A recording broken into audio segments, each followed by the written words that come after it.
El agua sve tranquila desde arriba. Una superficie azul estirada y plana por la luz de la mañana. Pero debajo de esa calma, la geometría del océano se desmorona. Una nube de pex que alguna vez se movió como 100,000 cuerpos independientes se siente comprimida, apretada como un puño. La presión no proviene de una sola dirección, liga de todas partes a la vez. Sombras oscuras se deslizan desde los bordes del cardumen, suaves y deliberadas, cortando las rutas de escape sin prisa.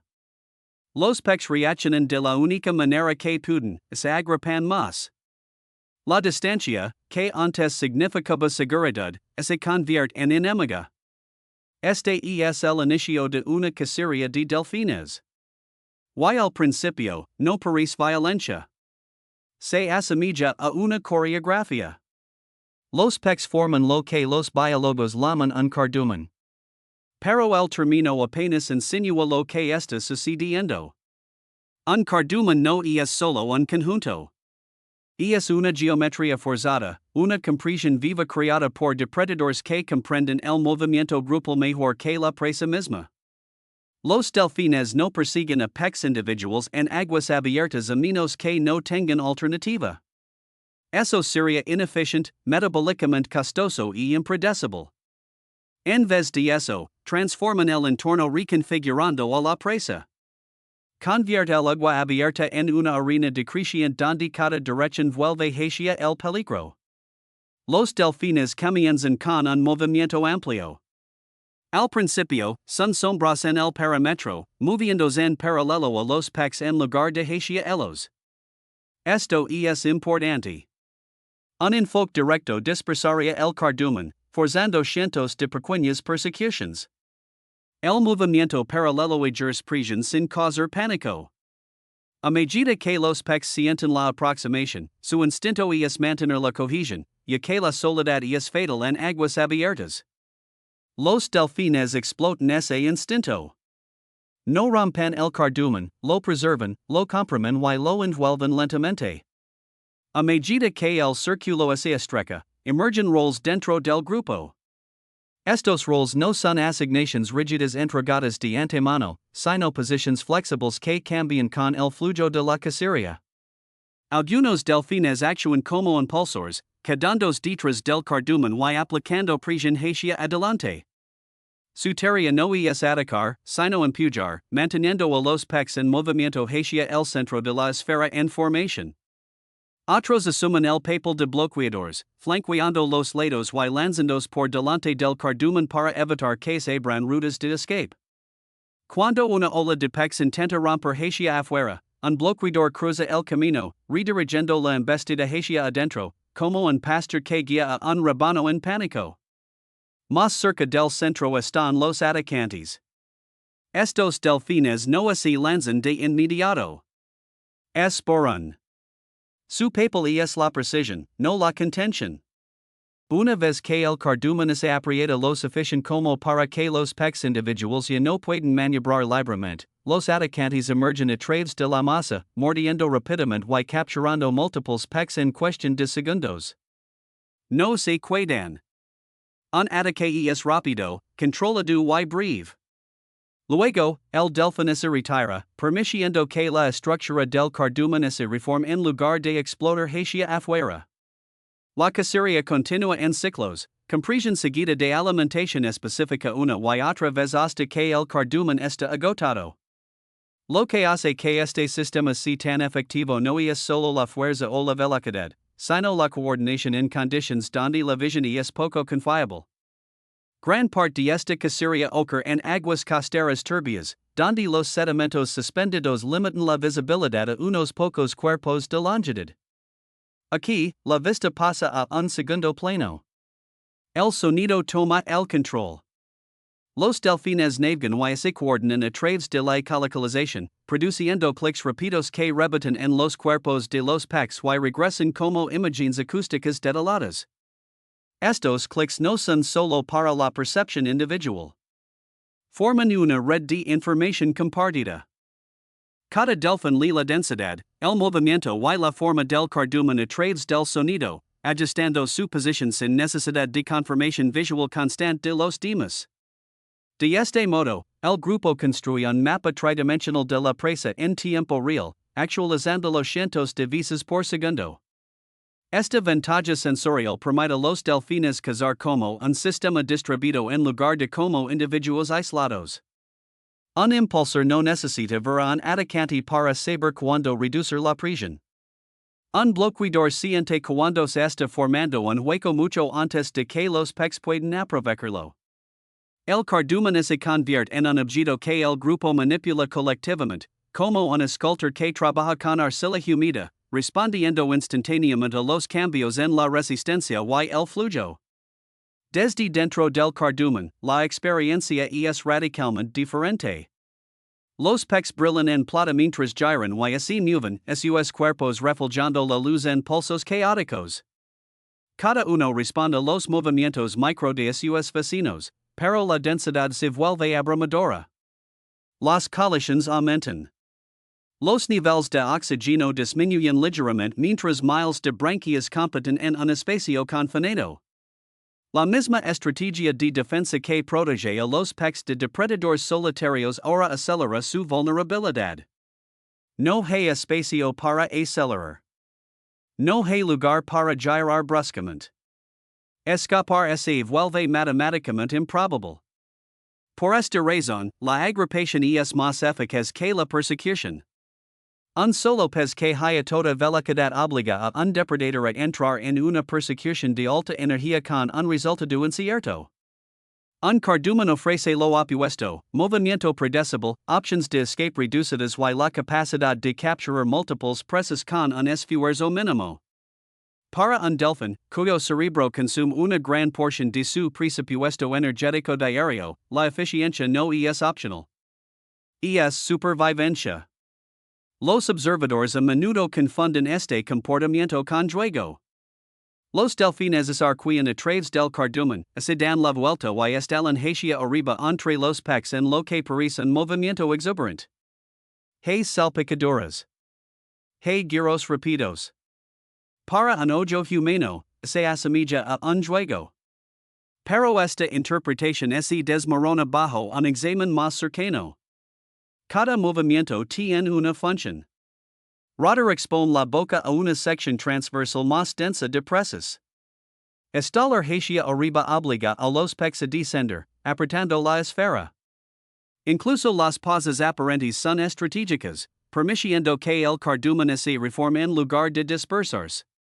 La confusión entre juego y cacería surge porque los delfines son capaces de ambos y porque su inteligencia se expresa a través de movimientos complejos. Pero el juego carece de restricciones. La cacería no. En un grupo de cebo, no hay movimientos en vano. Cada delfín ajusta su velocidad y ángulo para mantener la presión sin romper la estructura. Cuando un delfín se aparta, otro se desliza sin esfuerzo a su lugar. El sistema se mantiene. Esta eficiencia cooperativa es el resultado de presiones evolutivas que han actuado durante miles de años. Los delfines son depredadores de sangre caliente en un medio frío, perdiendo calor constantemente al contacto con el agua. Las persecuciones prolongadas desgastan energía tanto por el esfuerzo como por la termorregulación.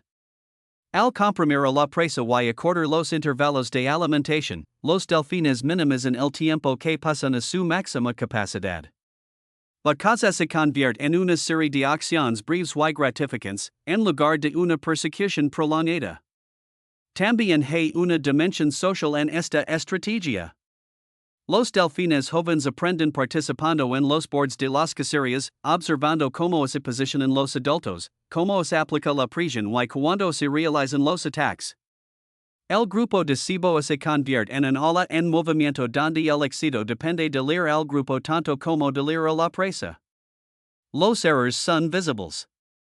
Las brechas se sienten de inmediato.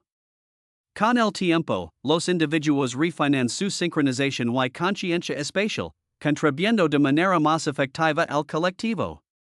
El ritmo visual de la caza refuerza esta sensación de orquestación.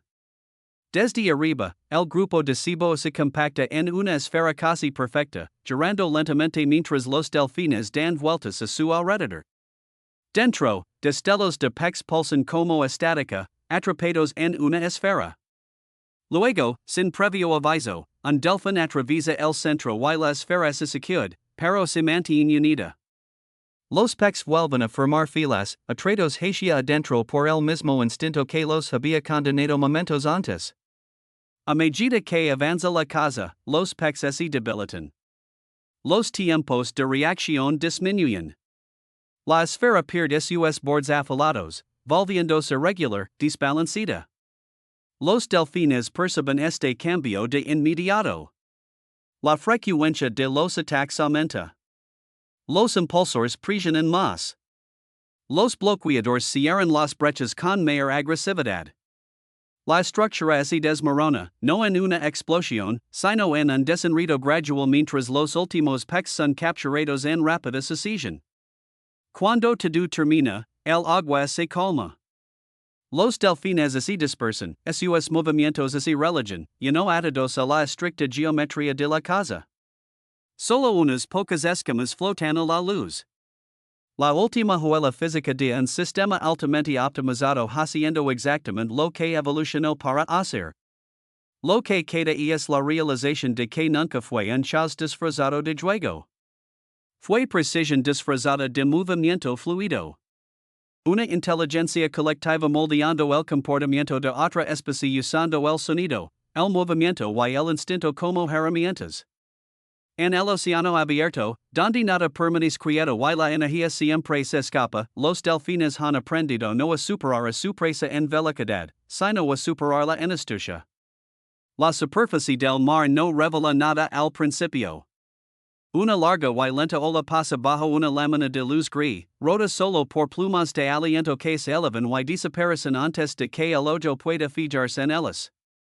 Luego, una aleta negra corta el agua, alta y deliberada, seguida por otra y otra más, cada una espaciada con inquietante precisión. Lo que parece una coincidencia se resuelve en estructura. Esto no es un encuentro. Es una formación. La cacería de orcas no comienza con el contacto. Comienza con el confinamiento. Mucho antes de que la presa comprenda lo que enfrenta, el océano a su alrededor ya ha sido moldeado en un conjunto cada vez más estrecho de options. Las rutas de escape se reducen sin presión aparente. El agua se siente extraña. El sonido se comporta de manera diferente. Los depredadores no se apresuran. Se posicionan. Las orcas no son simplemente grandes depredadores operando en la cúspide de la cadena alimentaria. Son estrategas. Lo que aportan a una cacería no es solo tamaño o velocidad, sino una previsión distribuida en un grupo que funciona como un único sistema pensante. La presa no se enfrenta a un animal. Se enfrenta a una idea. La mecánica de la eliminación coordinada se revela lentamente. Una foca descansando sobre un fragmento de hielo, un delfín viajando solo, un banco de pex comprimido contra una costa. Las orcas no atacan de inmediato. Circulan, no en un anillo apretado, sino en arcos desfasados que niegan la posibilidad de escape sin provocar pánico. El pánico dispersaría a la presa de manera impredecible. El control requiere calma. Cuando llega el momento, la estrategia se despliega en capas. Una orca avanza, no para atacar, sino para dirigir el movimiento en una dirección específica. Otra toma una posición lateral, en ángulo para cortar la escapatoria lateral. Una tercera permanece detrás, paciente, esperando a que la presa se comprometa a un camino que luego se convertirá en un error.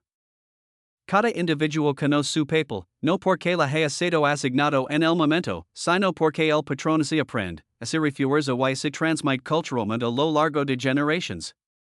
Este es quizás el aspecto más inquietante de la depredación de las orcas.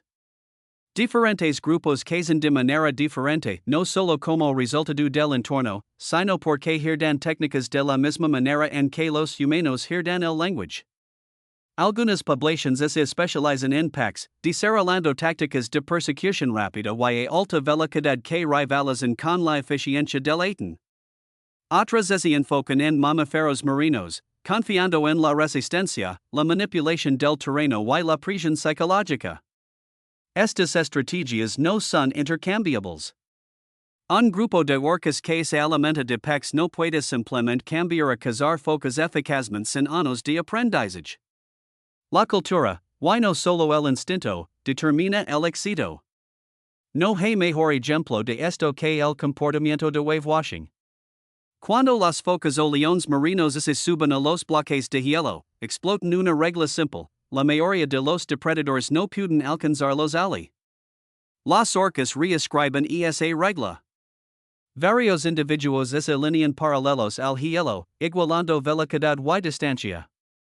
Con movimientos sincronizados de sus colas, generan una ola de presión que levanta y desestabiliza el hielo. La foca siente que el suelo se mueve debajo de ella antes de entender por qué. Otra ola sigue. Más grande y más precisa. El agua inunda la superficie. El hielo se inclina. La foca se desliza. Lo importante aquí no es la violencia del momento final, sino la preparación. Las olas no son aleatorias. Su amplitud, sincronización y dirección están controladas. Una orca rompe la formación en el último segundo para evitar una colisión mientras otra ocupa su lugar sin problemas. Esta coreografía no puede existir sin expectativas compartidas y confianza. Un error podría herir a un miembro del grupo. No hay margen para el error. Una vez que la presa está en el agua, la caza no se vuelve más sencilla. Se vuelve más lenta. Las orcas no se apresuran a acabar con ella. Aplican presión, obligando a la presa a nadar repetidamente, cambiar de dirección, sumergirse y salir a la superficie bajo esters. Los músculos de la presa arden. Su respiración se vuelve errática. Se acumula el calor. La fatiga se intensifica. La verdadera arma aquí es el agotamiento. Esta estrategia funciona porque las orcas están diseñadas para sostener el esfuerzo donde su presa no pueda. Sus cuerpos grandes almacenan energía de manera eficiente. Su gestión del oxígeno permite inmersiones prolongadas y esfuerzos repetidos sin las severas penalizaciones metabólicas que enfrentan los animales más pequeños. Mientras una foca puede lanzarse a nadar y sumergirse frenéticamente, una orca navega justo por debajo de su máximo rendimiento, dejando que el tiempo erosione la resistencia. El efecto visual es escalofriante. Aletas dorsales aparecen en intervalos calculados, no agrupadas, sino espaciadas para definir un límite en movimiento. Donde se que la presa se dirige, hay una aleta ahí. Sin embestir, sin atacar, solo present. El mensaje es claro, incluso sin sonido. No hay dirección que leva a escapar. Cuando se utiliza sonido, es preciso. Las orcas se comunican constantemente, pero no de manera indiscriminada. Durante las cacerías coordinadas, los llamado cumplen funciones específicas. Algunos mantienen la cohesión del grupo. Otros señalan cambios de posición o inician movimiento. Estos llamados son dialectos aprendidos, distintos para cada población, reforzando la idea de que este es un conocimiento cultural en acción. Luego, en momentos críticos, el océano se queda en silencio. Las orcas son capaces de guardar silencio deliberadamente al echar a presas sensibles el sonido, como las focas, que dependen de la audición para detectar el peligro. Las orcas reducen o eliminan vocalizaciones. También pueden limitar los clics de ecolocalización, cambiando a una escucha pasiva. Este silencio no es ausencia. Es contención. Para la presa acostumbrada a asociar el peligro con ruido o movimiento, la calma es engañosa. El agua se siente vacía. La amenaza parece lejana. Solo cuando las aletas dorsales emergen de nuevo se derrumba la ilusión, a menudo demasiado tarde para reaccionar. Lo que distingue la depredación de las orcas de la de otros depredadores en la cima de la cadena alimentaria es este estratificado de prisión. La fuerza física es solo un componente. El estar psicológico, la manipulación sensorial y la coordinación aprendida contribuyen a un sistema diseñado no para aniquilar de inmediato, sino para degradar la toma de decisiones con el tiempo. Los animales presentan errores bajo estos. Las orcas aprovechan esos errores con un timing preciso. El patrón de ataque rotatorio ejemplifica esto. En lugar de permitir que un individuo se involucre continuamente, las orcas se turnan para ejercer presión. Una se acerca, obligando a la presa a actuar evasivamente. Cuando esta se compromete un giro, otra orca intercepta, mientras la primera se retira y recupera. Esta rotación mantiene una amenaza constante mientras conserva energía en el grupo. También impide que la presa prediga el momento del ataque, aumentando la carga cognitiva y el pánico. Desde la perspectiva de la presa, la amenaza nunca alcanza su punto máximo. Nunca se resuelve en una única persecución o golpe. Permanece en todas partes y en ninguna, sostenida y inescapable. Esta prolongada incertidumbre es en sí misma un arma. Incluso al atacar presas grandes como las balenas, las orcas aplican los mismos principios. Aislan a individuos de los grupos, enfocándose en crías o adultos debilitados. Interrumpen los patrones de respiración, obligan a inmersiones repetidas y atacan extremidades para limitar el movimiento. El objetivo no es matar rápidamente, sino controlar el tiempo del encuentro. Este comportamiento desafía las nociones simplistas de depredador y presa. Las orcas no simplemente eliminan individuos de los ecosistemas. Moldean el comportamiento a través de las especies. Las focas alteran sus hábitos de descanso. Las balenas cambian sus rutas de migración. Los bancos de peces ajustan la profundidad y el momento. La presencia de orcas influye en las decisiones mucho más allá del momento del ataque. En este sentido, las orcas no son solo depredadores. Son arquitectas de paisajes de miedo, definiendo donde y cómo otros animales pueden existir. Su inteligencia amplifica este efecto porque permite una adaptación más rápida que el cambio evolutivo solo podría lograr. A medida que la caza termina, la transformación es repentina. Las aletas dorsales se separan. Los lomos se reanudan.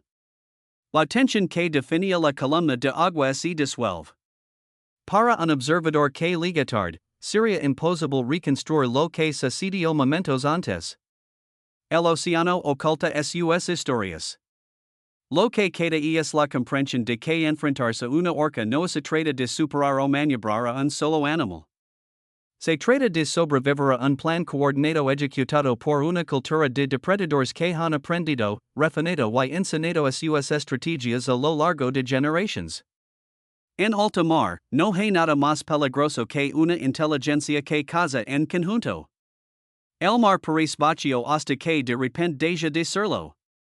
Una columna de burbujas asciende desde las profundidades como humo escapando de un fuego sumergido. Perfectamente vertical, con bordes ajustados y deliberados. No se dispersa como el aire aleatorio, mantiene su forma. Luego aparece otra columna junto a ella y otra más, curvándose hacia adentro, enlazándose en una espiral que envuelve el agua misma en una pared. Dentro de esa cerca invisible, un banco de peces se comprime instintivamente, sus cuerpos destilando mientras giran más y más ajustados, haciéndose un ovilo, porque cada señal en la que han aprendido a confiar les dice que separar significa muerte. Lo que no entienden es que la cohesión se ha convertido en la trampa. Debajo de ellos, lejos de la vista, aparecen formas masivas. Las balenas jorobadas no son depredadores rápidos como los atens o los delfines. No dependen de la velocidad para cazar a su presa o acorralarla en aguas abiertas. En cambio, remodelan la física del entorno, convirtiendo el agua, el aire, el sonido y el instinto en una estructura de caza que la presa no puede interpretar correctamente hasta que es demasiado tarde. La alimentación mediante de burbujas comienza mucho antes de que la superficie cuente su historia. Uno o más jorobados descienden bajo un banco de peces, a veces sumergiéndose a decenas de metros, posicionándose no al azar, sino con un cuidado especiado. A profundidad, comienzan a nadar en arcos cada vez más amplios bajo la presa, exhalando corrientes de burbujas que ascienden rápidamente y así expanden a medida que disminuye la presión. Estas burbujas no forman una simple nube, crean una cortina. Los peces perciben las burbujas como barreras sólidas. La diferencia en el índice de refracción entre el aire y el agua distorsiona la visión, rompe siluetas y genera la ilusión de un obstáculo físico. Combinado con el rugido del aire que hacen y las vocalizaciones de baja frecuencia que los jorobados suelen producir durante la caza, el efecto abruma el procesamiento sensorial de la presa. Las rutas de escape que parecen abiertas no se confían. Los caminos que lucen bloqueados se sienten peligrosos incluso cuando no lo son. A medida que las balinas nadan en círculos cada vez más cerrados, la cortina de burbujas se cierra sobre sí misma, convirtiéndose en un cilindro casi perfecto. Dentro, los peces se agrupan hacia arriba, comprimiéndose en una masa densa cerca de la superficie. Este apanamiento no es pánico, es una estrategia profundamente codificada en el comportamiento de la presa. Las escuelas compactas reducen el riesgo individual cuando los depredadores atacan desde el exterior. Contra las redes de burbujas, esa lógica falla de manera catastrófica. Desde la perspectiva de las balinas, el sistema es elegante. En lugar de perseguir a cientos de peces rápidos y ágiles de manera individual, invierten energía al principio para reestructurar la presa en un único volumen manageable. El costo de producir burbujas y coordinar el movimiento es mucho menor que el costo de lanzamientos repetidos a alta velocidad a través de una presa dispersa. Cuando la red de burbujas alcanza su forma final, surgen roles dentro del grupo. Algunas balinas continúan manteniendo la pared de burbujas, nadando por el perímetro y reforzando puntos débiles donde los peces intentan atravesar. Otras se posicionan debajo de la parte más densa de la escuela, preparándose para la fase final. Estos roles no son asignaciones rígidas, sino patrones aprendidos que se repiten en las poblaciones, sugiriendo transmisión cultural más que simple instinto. Los peces dentro de la red ahora están atrapados por tres fuerzas a la vez. Las burbujas forman una barrera visual y acústica. El ruido de las balinas interrumpe la percepción y comunicación de la línea lateral dentro de la escuela.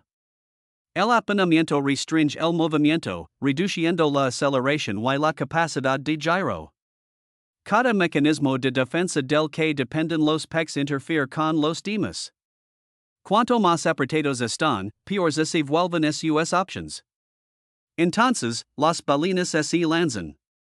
Desde abajo, enormes bocas se abren, las mandíbulas se extienden más de lo que parece posible mecánicamente. Los pliegues de la garganta que van desde la barbilla hasta el vientre se despliegan como acordeones, expandiéndose hacia afuera para acomodar volúmenes de agua que desafían la intuición. Un solo lanzamiento puede engolir decenas de miles de litros de agua junto con todo lo que flota en ella.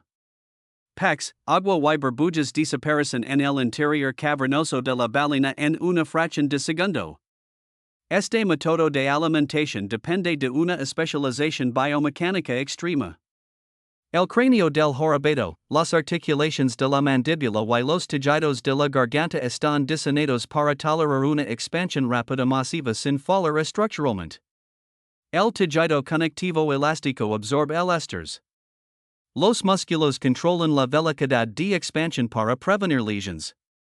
Una vez que la boca se cierra, la balena expulsa el agua a través de las placas branquiales, filtrando peces mientras rellena la presa con una notable eficiencia. Lo que parece lento y torpe desde la superficie es, de hecho, una maniobra balística cronometrada con precisión. La balena debe acelerar lo suficiente para alcanzar a los peces mientras ellos ascienden, pero no tan rápido que se pase de la zona objetivo. El tiempo es más importante que la velocidad. Toda la maniobra está calibrada al movimiento de la presa comprimida por la red de burbujas. Algunas cacerías involucran a una sola ballena. Otras incluyen a múltiples individuos lanzando en secuencia o incluso lado a lado. En cacerías coordinadas, las ballenas espaciarán sus lanzamientos para evitar colisiones, a veces emergiendo casi simultáneamente en un espectáculo de mandíbulas abiertas y pliegues de garganta blanca surgiendo a través de la columna de agua. Estos lanzamientos sincronizados sugieren conciencia no solo de la posición de la presa, sino de las trayectorias de cada uno. La razón por la que los peces no pueden escapar en el momento final radica en cómo sus sistemas nerviosos procesan la amenaza. Los peces reaccionan a cambios súbitos de presión, destellos y movimientos, pero las redes de burbujas crean una sobrecarga sensorial que atenúa la claridad direccional. El sonido de las burbujas oculta la aproximación de las ballenas. La distorsión visual oculta siluetas precisas. Para cuando los peces detectan el ascenso, la ventana de aceleración necesaria para escapar ya no existe. Esta estrategia es particularmente efectiva contra especies que forman escuelas y dependen de movimientos coordinados rápidos en lugar de decisiones individuales. Una vez que la escuela pierde coherencia, los individuos no pueden improvisar lo suficientemente rápido. La trampa no requiere una contención perfecta. Solo necesita retrasar la reacción por fracciones de segundo. Las ballenas jorobadas no evolucionaron este comportamiento de forma aislada. Existe dentro de un contexto ecológico más amplio donde la eficiencia energética determina la supervivencia. Estas ballenas emprenden algunas de las migraciones más largas de cualquier mamífero, viajando entre zonas de alimentación de alta latitud y áreas de reproducción de baja latitud. Durante las temporadas de alimentación, deben acumular enormes reservas de grasa para sostenerse a través de periodos de escaso o nulo alimento. La alimentación con red de burbujas les permite cosecar presas densas de manera eficiente, maximizando la ingesta de energía mientras minimizan el costo de la persecución. La física del agua y el aire hace gran parte del trabajo. En términos evolutivos, esta es una solución que se escala.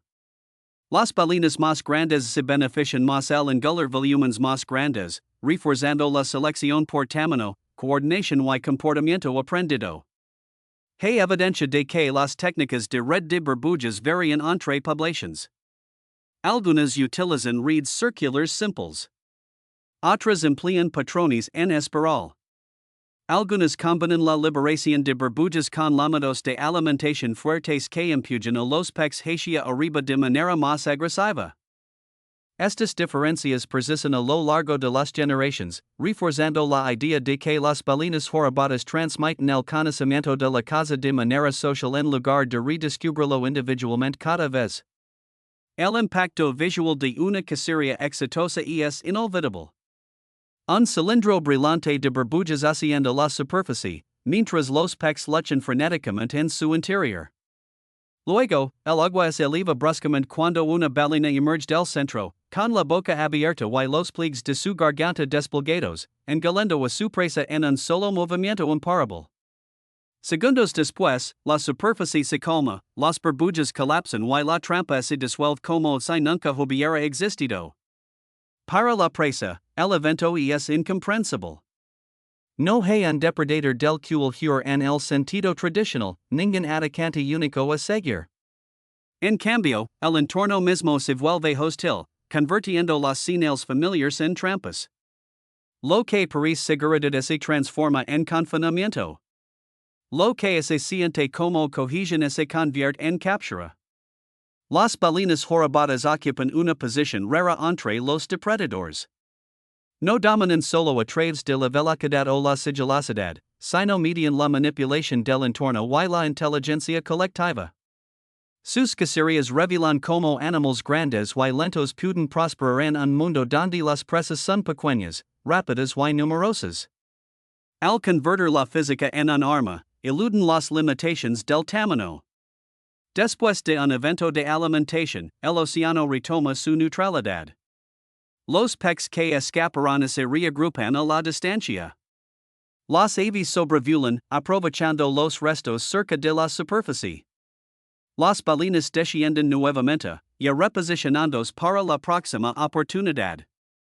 Nada en el agua traiciona la complejidad de lo que acaba de ocurrir, salvo quizás un par de burbujas persistentes que ascienden lentamente. La última huella de una trampa viviente que existió solo por momentos, pero que cambió el destino de miles. La alimentación con redes de burbujas no es un espectáculo por sí mismo. Es una demostración de cómo la evolución puede favorecer la cooperación, el aprendizaje y el control del entorno sobre la fuerza bruta. En un medio tan fluido y implacable como el océano, la capacidad de imponer estructura, aunque si brevemente, es una de las estrategias de supervivencia más poderosas que se pueden imaginar. El agua adelante parece vacía, un azul ininterrumpido que parece extenderse infinitamente. Pero esta vacuidad es una ilusión creada por la escala. Lo que a simple vista parece desierto está, de hecho, repleto de vida medida en milímetros en lugar de metros. Suspendidos en la columna de agua hay una neblina viva de krill. Miles y miles de cuerpos translúcidos flotando y pulsando juntos. Su movimiento colectivo apenas perceptible a menos que la luz leste justo en el ángulo adecuado. En esta nube suspendida, las vidas individuales se confunden en biomasa. Y es aquí, en esta abundancia silenciosa, donde el depredador más grande que haya existido en la tierra comienza su labor. La ballena azul no liga de repente. No hay un giro brusco, en hay una explosión sorpresiva. En cambio, el agua se oscurece gradualmente a medida que una enorme silueta se perfila en la distancia. Su tamaño es difícil de procesar incluso mientras lina el marco. La ballena se mueve con una facilidad engañosa. Un cuerpo más largo que la mayoría de los autobuses de ciudad avanza como si la masa hubiera perdido su significado. No está cazando como lo hacen los depredadores más pequeños. Está cosechando. A esta escala, la depredación se convierte en un juego de números. Las ballenas azules no se enfocan en individuos. Se enfocan en la densidad. No persiguen a los krill, no los encierran ni los superan en astucia. Los engullen, eliminándolos de la existencia por miles en un solo movimiento decisivo. Lo que calificaría como una matanza masiva entre los animales terrestres se convierte aquí en una rutina, repetida decenas de veces al día cuando las condiciones son favorables. La mecánica de esta estrategia de alimentación es sorprendentemente directa, pero no menos extraordinaria por su simplicidad. La ballena se acerca a un denso parche de krill a velocidad de crucero, conservando energía hasta el último momento. Luego acelera, impulsando su enorme cuerpo justo lo suficiente para sobrepasar el enjambre que flota. Al acercarse, la boca se abre, no cerrándose de golpe, sino abriéndose hacia afuera, con la mandíbula inferior brillando mientras los pliegues de su garganta comienzan a desplegarse. Estos pliegues, que van desde la barbilla hasta el abdomen, se expanden como moros elásticos, transformando el vientre de la ballena en una cámara de almacenamiento temporal. En un solo impulso, la ballena abarca un enorme volumen de agua junto con todo lo que está suspendido en ella. Krill, larvas de camarón, peces pequeños, burbujas y desecos desaparecen en la boca mientras el océano mismo parece plegarse hacia adentro. Este trago no es delicado. No es selectivo. Es absoluto. Los krill no huyen porque no hay tiempo. Aunque lo hubiera, no hay donde ir la ola de presión generada por el acercamiento de la ballena tira del agua hacia adentro, atrayendo a la presa hacia la boca en lugar de empujarla a un lado. Una vez que la boca se cierra, comienza la segunda fase. La ballena disminuye la velocidad, a veces casi deteniéndose, y comienza a expulsar agua. Las contracciones musculares fuerzan en el agua hacia afuera a través de las placas de bain que recubren la mandíbula superior. Estas placas, hecas de queratina y bordetas de fibras similares a pelos, actúan como un filtro viviente. El agua escapa. Los krill no. Quedan atrapados contra la cortina de bain.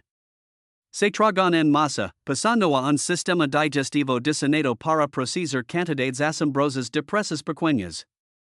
Por eso los krill mueren en tales números. Un solo impulso puede eliminar una microcomunidad entera en segundos. No hay lucha individual, ni persecuciones prolongadas. La mortalidad aquí es súbita y colectiva. Para los krill, la supervivencia depende no de la velocidad o la inteligencia, sino de estar en otro lugar cuando liga la ballena. Sin embargo, la ballena no puede alimentarse así en cualquier lugar. La densidad lo es todo. Un campo de krill disperso, incluso uno que abarca kilómetros, es inútil. La energía requerida para acelerar, engolar y filtrar agua es enorme. Si el bocado no contiene suficiente biomasa, la ballena pierde más energía de la que gana. Por eso las ballenas azules son selectivas no respecto al tipo de presa, sino a la concentración de la misma. Buscan parches donde los krill se agrupan estrechamente, a menudo impulsados por corrientes oceánicas, gradients de temperatura o las migraciones verticales diarias que los acercan más a la superficie por la noche. Esta economía energética moldea cada aspecto del comportamiento de la ballena azul. A pesar de su tamaño, viven con un presupuesto ajustado.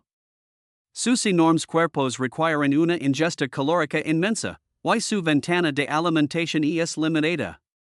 Durante las temporadas productivas en aguas frías y ricas en nutrientes, una ballena azul debe consumir varias toneladas de krill al día para acumular reservas de grasa. Estas reservas no son opcionales. Son el combustible que impulsa migraciones que abarcan vastas cuencas oceánicas y sustentan a la ballena durante largos meses en aguas más cálidas, donde las oportunidades de alimentación son escasas o inexistentes. El viaje annual de la ballena azul, por lo tanto, está marcado por el movimiento del plancton. A medida que la luz solar regresa a las regiones polares y templadas, las floraciones de phytoplancton explotan, alimentando a las poblaciones de krill que, a su vez, atraen a las ballenas hacia el norte o el sur, dependiendo del hemisferio. Las ballenas siguen este buen movimiento con una precisión notable, llegando a las zonas de alimentación justo cuando la densidad de la presa alcanza su punto máximo. Cuando la productividad disminuye, se marchan. No porque la comida ha desaparecido por completo, sino porque ha quedado por debajo del umbral que hace viable la alimentación por embestida. Este patrón migratorio revela una importante verdad sobre la escala. El animal más grande del planeta sobrevive no dominando los paisajes, sino siguiendo la vida microscópica. Sus movimientos conectan ecosistemas distantes, transfiriendo energía capturada por el phytoplancton a músculo, grasa y, finalmente, a la red alimentaria marina a través de desecos, cadáveres y el ciclo de nutrientes. Visualmente, un evento de alimentación es tanto sutil como abrumador. El krill aparece como una nube de color óxido suspendida en el agua azul, apenas visible hasta que se ve perturbada. Entonces, la ballena pasa por debajo de su sombra, cercando la neblina mientras inicia la embestida. La nube colapsa hacia adentro, atraída por la boca que se expande. De lado, los pliegues de la garganta se abren, transformando a un gigante aerodinámico en una forma hinchada, casi grotesca, por un breve momento. Luego, el agua se aclara, la nube ha desaparecido y solo queda la ballena, filtrando el mar a través de su cuerpo. Lo que hace posible esta estrategia no es solo el tamaño, sino la especialización superpuesta a la especialización. El cráneo está reforzado para soportar las fuerzas generadas por la ingesta a alta velocidad.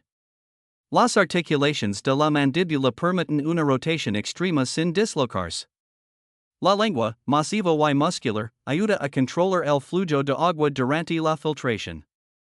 Incluso el sistema cardiovascular juega un papel, gestionando los cambios en la presión arterial durante las embestidas repetidas y las inmersiones profundas.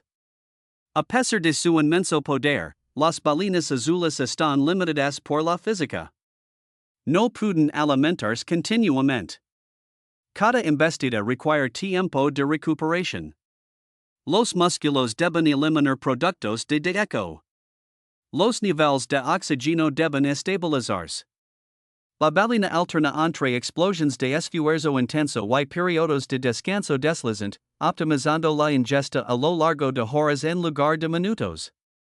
Este ritmo moldea su comportamiento diario, transformando la alimentación en una serie de inversiones calculadas en lugar de un frenesí. El krill, por su parte, no es un participante paivo en esta historia. Su comportamiento de agrupamiento, esencial para la reproducción y la protección contra depredadores más pequeños, los hace vulnerables a los depredadores de gran tamaño. Sin embargo, esta vulnerabilidad es parte de un equilibrio de larga data. El krill se reproduce rápidamente, convirtiendo la productividad primaria en biomasa animal a tasas asombrosas. Las balinas azules, a pesar de su tamaño, eliminan solo una fracción de las poblaciones totales de krill. El sistema persiste porque la pérdida se equilibra con la renovación. La presencia de las balinas azules incluso puede influir en la distribución del krill, alterando las dinámicas locales del plancton. Las hex de balina, ricas en hierro y nitrógeno, fertilizan las aguas superficiales, promoviendo el crecimiento del phytoplancton que, a su vez, sustenta más krill. De esta manera, la balina se convierte tanto en depredadora como en facilitadora, matando a escala microscópica mientras mantiene las condiciones que hacen posible tal abundancia. Desde la distancia, la alimentación de las balinas azules parece casi serena. No hay sangre en el agua, en hay lucha visible. Sin embargo, el impacto es profundo. Miles de vidas terminan en un solo movimiento, transformadas en energía que impulsa la lenta y deliberada migración de una criatura más grande que cualquier dinosaurio. Es un recordatorio de que la violencia en la naturaleza no siempre se presenta de forma violenta. A veces, se manifiesta como filtración. Al terminar de alimentarse, la balina se sumerge de nuevo en el azul, su enorme cuerpo se desvanece con la distancia hasta convertirse una vez más en una sombra. La nube de krill ha desaparecido, barata como si nunca hubiera existido. En otro lugar, otro parche denso flota, moldeado por corrientes y luz, esperando. La balina lo encontrará. Siempre lo hace. No porque persiga más intensamente, sino porque comprende la silenciosa aritmética de la densidad, el tiempo y la escala. En el océano abierto, donde los recursos son dispersos y efímeros, la balina azul sobrevive convirtiendo a las criaturas más pequeñas en presa colectiva. No persigue el mar. Deja que el mar venga a ella, luego toma todo lo que puede contener en una sola bocanada. El arrecife no termina abruptamente. Se desgasta. El coral duro de paso a escombros rotos. Lenguas de arena se deslizan hacia un azul más profundo y canales estrechos cortan la estructura como grietas en la piedra. Este borde nunca está quieto. Las mareas se aceleran aquí. Las corrientes se retuercen. Los bancos de peces se agripan y se dispersan, atraídos por comida, refugio y la falsa promesa de rutas de escape. Es a lo largo de estas fronteras inestables donde se mueve el tiburón tigre, sin apresurarse, sin esconderse, patrolando con la confianza de un animal que entiende el caos mejor que cualquier otra cosa en el agua. El tiburón tigre no se comporta como un depredador clásico de emboscada, ni vaga sin rumbo como un cazador pelágico persiguiendo señales distantes. Opera en un punto intermedio. Su estrategia es la inspección. Se mueve a través de zonas que son biológicamente buliciosas. Lugares donde los animales convergen, se superponen y cometen errores. Los bordes de los arrecifes, los pasos entre islas, las bocas de las lagunas y los canales profundos funcionan como embudos, concentrando la vida de maneras predecibles. El tiburón tigre no fuerza la oportunidad. Espera a que se reúna. Desde la distancia, su cuerpo rayado se mezcla con la bruma azul, las franjas verticales disolviéndose en la sombra mientras la luz se dispersa en el agua. Este camuflaje no está diseñado para la invisibilidad en aguas abiertas, sino para la ambigüedad. La presa no reconoce de inmediato la forma como una amenaza, especialmente en condiciones de movimiento borroso donde los contornos importan más que los detalles. El tiburón se desliza con un movimiento mínimo de su cola, conservando energía y permitiendo que el entorno le proporcione información. A diferencia de los depredadores que se enfocan en un solo objetivo, el tiburón tigre está constantemente escaneando. Su mundo sensorial es complejo. La vista ofrece siluetas y patrones de movimiento. La línea lateral detecta cambios de presión provocados por pecs en apuros o explosiones de pánico. Los electroreceptores captan débiles campos bioeléctricos de músculos que se activan de manera irregular. Señales que a menudo indican estrés, lesión o distracción. El olfato en contexto, pero rara vez urgencia. Este tiburón no se lanza hacia cada trazo de sangre. Se dedica a catalogar. Este comportamiento de patrullaje hace que el tiburón tigre sea excepcionalmente efectivo en momentos de disrupción ecológica. Cuando los sistemas están estables, las presas están alerta, las races son familiares y las defensas están intactas. Durante la disrupción, todo cambia.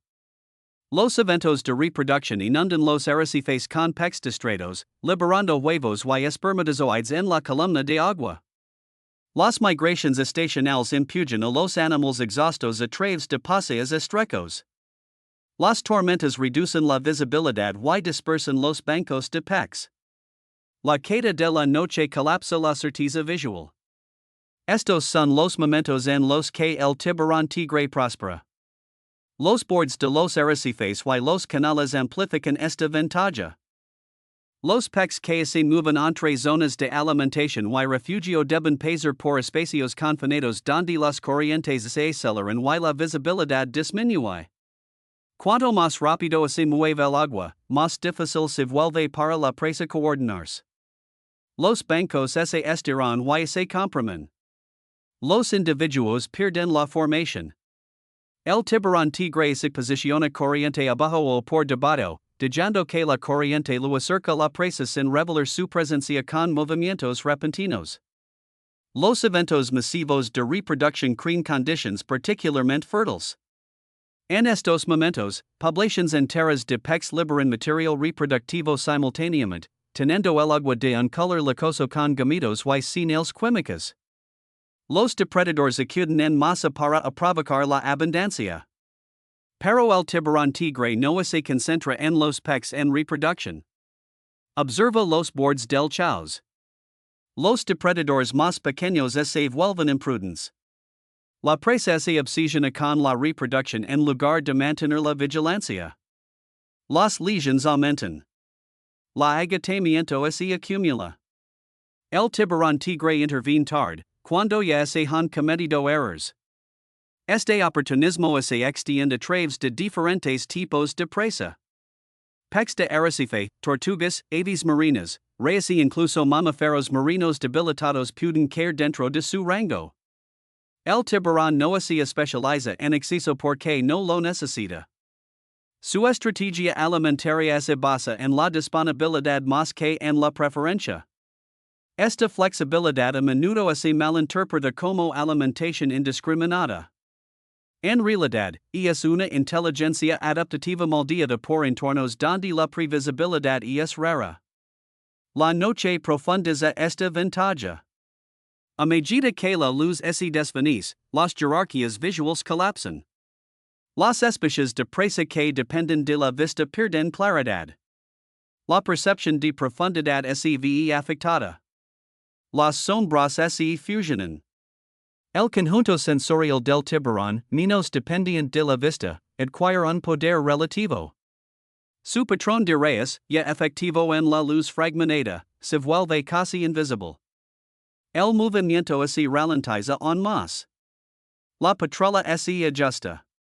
Por la noche, los bordes de los arrecifes se convierten en corredores de confusión. Los peces se mueven con vacilación. Las rayas descansan parcialmente enterradas en la arena. Las tortugas emergen para respirar y luego descienden de nuevo a través del agua oscura donde las siluetas se difuminan. El tiburón tigre no necesita velocidad aquí. Necesita tiempo, un acercamiento lento, una aceleración repentina en una corta distancia, una mordida decisiva. A diferencia de los tiburones grandes, los tiburones tigre son menos propensos a depender de un solo ataque catastrófico seguido de una retirada. Su espectro de presa incluye animales que no pueden causar el mismo nivel de daño en represalia que las focas. Esto permite una mayor flexibilidad y compromiso. Sin embargo, la gestión del riesgo sigue siendo central. El tiburón evita la lucha prolongada cuando es posible, apuntando a ángulos que limitan la resistencia y reducen la posibilidad de daño. La fisiología respalda este estilo de vida. Los tiburones tigre poseen un hígado grande y rico en energía que proporciona flotabilidad y actúa como reserva metabólica. Esto permite patrolas largas sin necesidad de alimentarse con frecuencia. Sus músculos no están diseñados para una persecución sostenida a alta velocidad, sino para explosiones controladas y un crucero constante.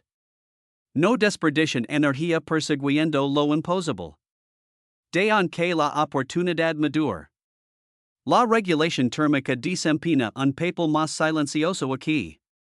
Los tiburones tigre no son tan de sangre caliente como los grandes blancos, pero toleran un amplio rango de temperaturas, lo que les permite moverse entre arrecifes cálidos y aguas más frías sin penalización.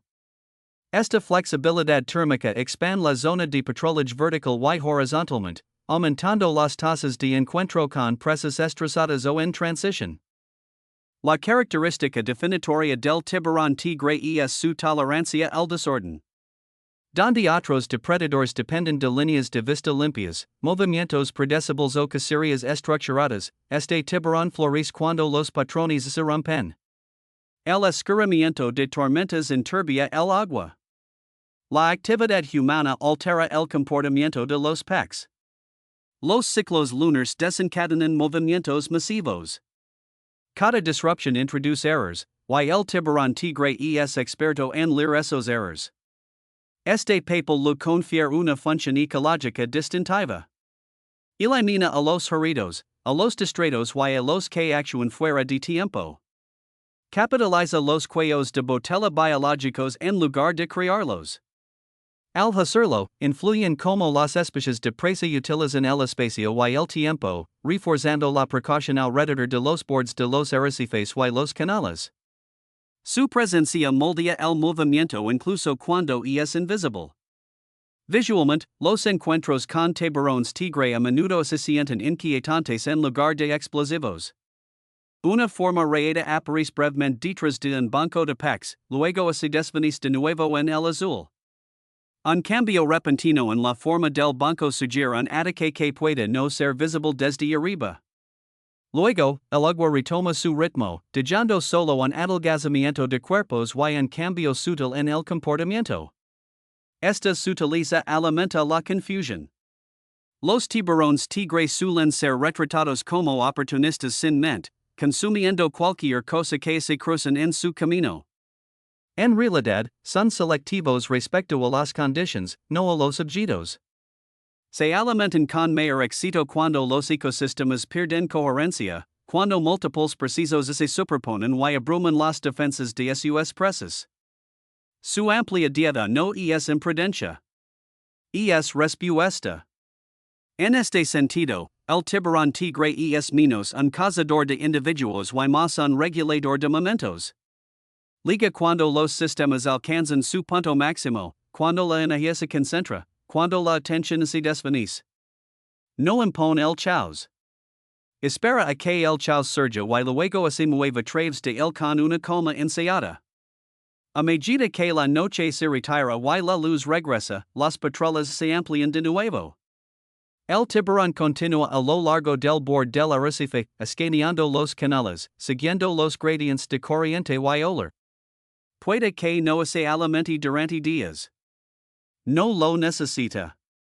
Su estrategia es la paciencia integrada en el movimiento. La conciencia se extiende a través del tiempo en lugar de concentrarse en una sola persecución. El arrecife, a pesar de su colorido y aparente complejidad, funciona con margines estrecos. El movimiento a través de los bordes y embudos con leva riesgo. La reproducción, la migración y el refugio requieren momentos de vulnerabilidad. El tiburón tigre ocupa esos margines, prosperando no por dominación, sino por comprender donde se rompe el orden. En la bruma azul detrás de los peces en cardumen, esos reyes se disuelven en el agua. Un recordatorio de que en el océano, la supervivencia no siempre pertenece al más rápido o al más fuerte.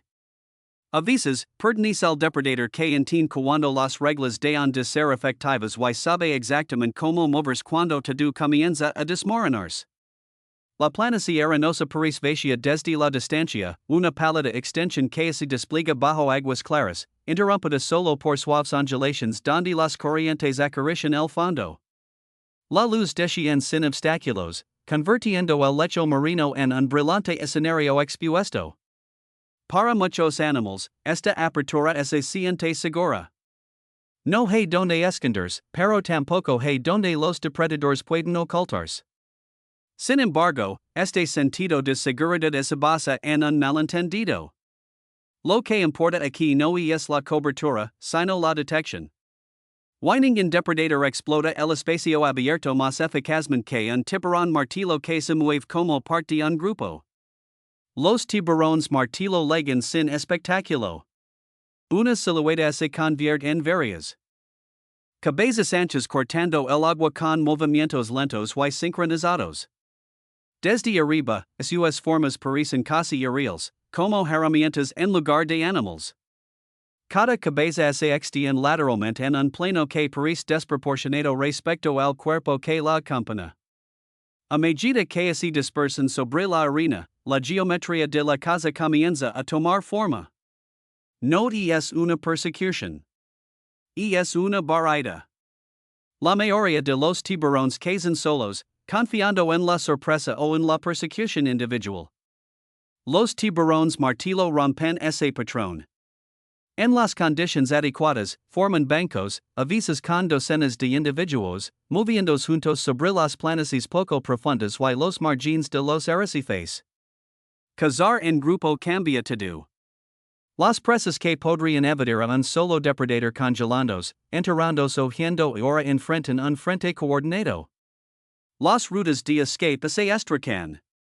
El tiempo de reacción se reduce. El lecho marino abierto se convierte en una cuadrícula. Este comportamiento es particularmente efectivo contra las rayas, una de las presas principales de los tiburones martillo. Las rayas son maestras del camuflaje. Sus cuerpos aplanados se mezclan perfectamente con la arena, perfil suavizado por sutiles cambios de color que imitan el sustrato que los rodea. Confían en la quietud y el ocultamiento, esperando que los depredadores pasen por encima sin notarlas. Contra cazadores solitarios, esto a menudo funciona, contra una línea de tiburones martillo que avanza en formación, no. La clave radica en la cobertura sensorial. La cabeza ancha y extendida lateralmente del tiburón martillo no es una curiosidad evolutiva. Es una plataforma.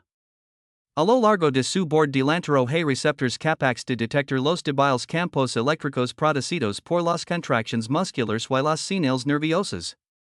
En la mayoría de los tiburones, estos receptores se agrupan alrededor del hocico.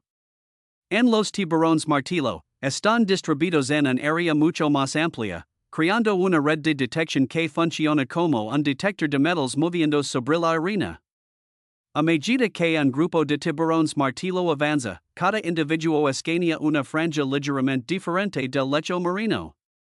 La superposición entre estos campos sensoriales asegura que muy poco pase desapercibido. Una raya enterrada poco profundamente en la arena no puede permanecer eléctricamente silenciosa para siempre. Sus branquias bombean, sus músculos se tensan, una señal se filtra y, en algún lugar a lo largo de la línea que avanza, un tiburón martillo reacciona. Lo que sucede a continuación no es una carrera caótica, sino una convergencia controlada. El tiburón que detecta ajusta su rumbo, orientándose hacia adentro. Los individuos cercanos imitan el movimiento, cerrando distancias sin acelerar descontroladamente. La reciente cambios de prisión y intenta huir, despegándose de la arena en un estilo de movimiento. Este es el momento que están esperando los tiburones martillo. En lugar de perseguir desde atrás, los tiburones se dispersan, cortando las rutas de escape laterales. Aquí es donde los depredadores en grupo difieren fundamentalmente de los solitarios. Un solo tiburón martillo no podría atrapar a la raya, pero debe maniobrarla directamente. Un grupo elimina options. Donde quiera que la raya se dirija, ya hay otro tiburón allí. La phase final a menudo se describe como un encierro, aunque el término apenas captura la precisión involucrada. Un tiburón martillo se acerca desde arriba, presionando a la raya de vuelta hacia la arena. Otro se mueve por el costado, utilizando su cuerpo y cabeza para limitar el movimiento. A veces, un tiburón sujeta a la raya con su cabeza, aprovechando la forma ancha de martillo para mantener a la presa contra el lecho marino. El cuerpo flexible de la raya, tan efectivo para deslizarse y enterrarse, se convierte en una desventaja cuando queda atrapado. Una vez inmovilizada, el desenlace es inevitable. Los tiburones martillo poseen mandíbulas y dientes bien adaptados para agarrar y desmembrar rayas suya piel dura y cartílago requieren fuerza en lugar de sutileza. La lucha es breve. La arena se agita. Luego se agita de nuevo, dejando solo leves perturbaciones donde se desarrolla el evento. Estas cacerías no ocurren una sola vez y desaparecen. Los tiburones martillo regresan a las mismas planicies de arena repetidamente. Las mantarrayas prefieren estas áreas para alimentarse y descansar porque el fondo poco profundo y sólido sostiene una abundante vida de invertebrados. Esta previsibilidad crea zonas de alimentación que los tiburones martillo pueden provocar con el tiempo, regresando a lugares donde la densidad de presas permanece alta. Las consecuencias ecológicas de esta interacción se extienden más allá de la relación entre depredador y presa. Las mantarrayas son importantes herbivores. Al alimentarse, removiendo la arena, descubren organismos enterrados y redistribuyen nutrientes. Cuando las poblaciones de mantarrayas crecen sin control, su búsqueda de alimento puede alterar drásticamente la estructura del fondo marino, reduciendo la complejidad del hábitat y afectando a especies más pequeñas. Los tiburones martillo, al regular el número de mantarrayas, mantienen indirectamente el equilibrio en el ecosistema de las planicies de arena. No se trata de un simple caso de control poblacional a través del nido. Es una eliminación física, una modelación repetida y dirigida de donde y cuando eligen descansar o alimentarse las mantarrayas. En áreas donde disminuyen los tiburones martillo, los números de mantarrayas a menudo aumentan y el fondo marino muestra cambios notables. La compactación de sedimentos se altera. Las comunidades de invertebrados se reorganizan. La ausencia de un depredador resuena hacia afuera. La escalarización amplifica este efecto. Un solo tiburón martillo elimina presas. En ocasiones, un grupo coordinado puede despejar una planicie de arena con una eficiencia que rivaliza con la de los cazadores en manada en tierra. Sin embargo, esta cooperación es sutil. No hay coordinación vocal, ni señales evidentes. La alineación surge a través del movimiento compartido, la conciencia mutua y una respuesta común a las señales sensoriales. La cabeza ancha también juega otro papel aquí, la visión. Los tiburones martillo tienen los ojos situados en los extremos de sus prolongaciones, lo que les brinda un campo visual más amplio en comparación con otros tiburones. En entornos abiertos como las planicies de arena, esto es importante. Un tiburón martillo en grupo puede monitorear a sus vecinos, presas y competidores potenciales simultáneamente, manteniendo la distancia sin colisiones mientras sigue múltiples objetivos. Esta conciencia visual apoya la cohesión del grupo. Los individuos ajustan su velocidad y dirección para permanecer alineados, preservando el patrón de movimiento. La escuela no necesita ser compacta, necesita ser coordinada. Los espacios entre ellos son pequeños. La cobertura es mantiene continua. Hay una paradoja en el corazón de la caza en grupo de los tiburones martillo. Estos tiburones a menudo son solitarios en otros contextos, migrando solos a través del océano abierto, buscando a grandes profundidades o recorriendo arrecifes de manera independiente. La escolarización aparece bajo condiciones específicas, particularmente cuando el tipo de presa y el hábitat favorecen la acción colectiva. Esta flexibilidad sugiere un componente cognitivo.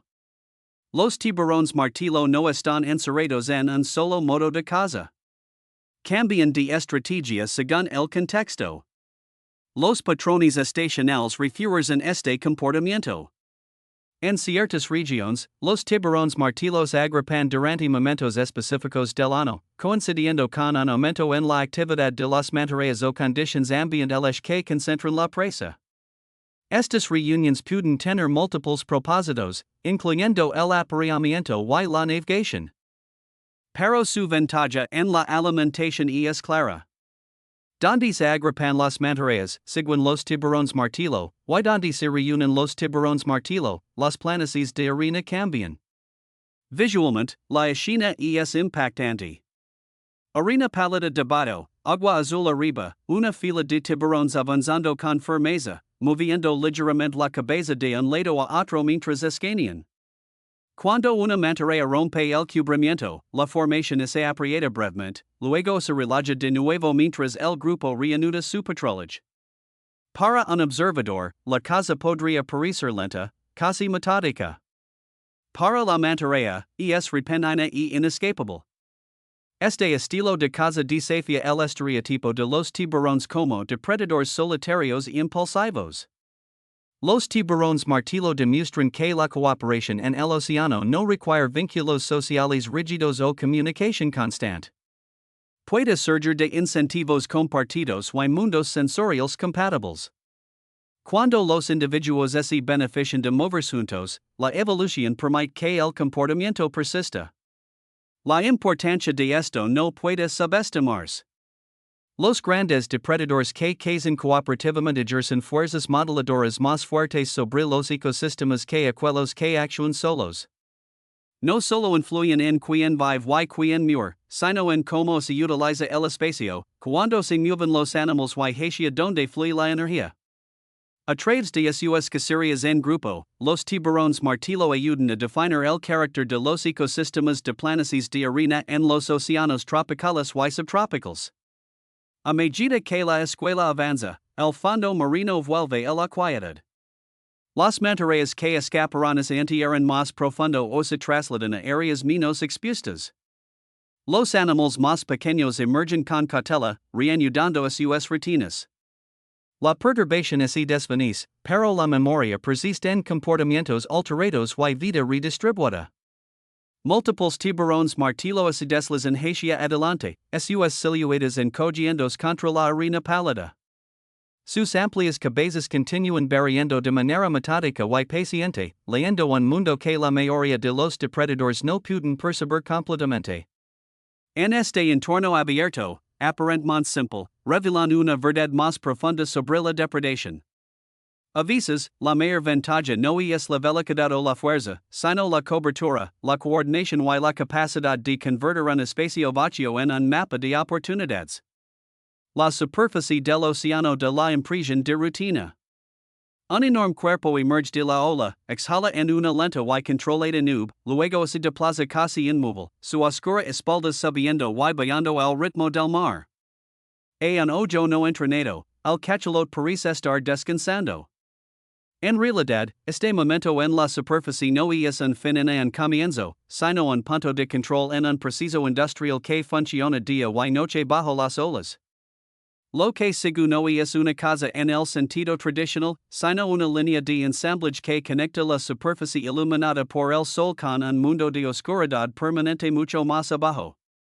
Los cachalotes viven entre dos extremos. En la superficie, la luz define el espacio. El sonido se propaga lejos y el oxígeno es abundante. A miles de metros de profundidad, la luz desaparece por completo. La prisión aplasta los tejidos no protegidos. Y el único sentido confiable que queda es el oído.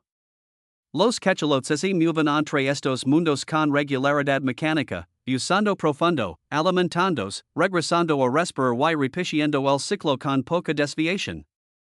Sus vidas están construidas en torno al movimiento vertical, no al territorio horizontal. No patrolan costas en arrecifes. Ellos se desplazan. Cada inmersión comienza en silencio. Después de una serie de respiraciones profundas que recargan las reservas de oxígeno y eliminan el dióxido de carbono de la sangre, la ballena arquea su espalda y levanta sus enormes aletas caudales fuera del agua. Con un empuje lento y deliberado, se sumerge en la superficie, comenzando un descenso que puede durar más de una hora. La gravedad la ayuda al principio, pero pronto la ballena se inclina hacia abajo, hundiéndose en una columna de agua que se vuelve más oscura y fría con cada metro. A medida que aumenta la profundidad, el entorno se transforma. La luz del sol se desvanece, hasta desaparecer por completo. La temperatura baja. La presión asciende a niveles que aplastarían a los submarinos. Sin embargo, esta zona hostil no está vacía. Está estructurada en capas, formando lo que los biólogos llaman un ecosistema vertical. Cerca de la superficie, el plancton prospera gracias a la luz solar. Por debajo de ellos, pequeños peces y crustáceos se alimentan. Más profundo, los calamares dominan, ascendiendo por la noche y hundiéndose durante el día en vastas migraciones invisibles. Es esta capa de presas en movimiento la que las ballenas esperma buscan. Los calamares no están dispersos uniformemente en las profundidades. Se agrupan a lo largo de gradientes de temperatura, límites de oxígeno y interfaces de corrientes, formando concentraciones transitorias que aparecen y desaparecen como sistemas meteorológicos submarinos. Encontrarlos require precisión. La vista no sirve aquí. La oscuridad es absoluta. En su lugar, las ballenas esperma se apoyan en el sonido, proyectando clics enfocados al vacío y escuchando los ecos que regresan de cuerpos vivos. La ecolocalización en el océano profundo no es un simple ping de sonar. Es una conversación continua entre la ballena y su entorno. Cada clic es producido por estructuras especializadas en la enorme cabeza de la ballena, que alberga un complejo sistema de sacos de aire y tejidos gruesos que dan forma y amplifican el sonido. Los clics están entre los sonidos biológicos más fuertes de la tierra, capaces de viajar grandes distancias a través del agua antes de rebotar como débiles reflejos. Estos ecos llevan información sobre distancia, tamaño, textura y movimiento. Un calamar que asciende lentamente produce una forma acústica diferente a la de uno que se escapa desfavorido. Al ajustar la frecuencia y intensidad de los clics, la ballena construye un mapa tridimensional de la oscuridad, rastreando múltiples presas simultáneamente.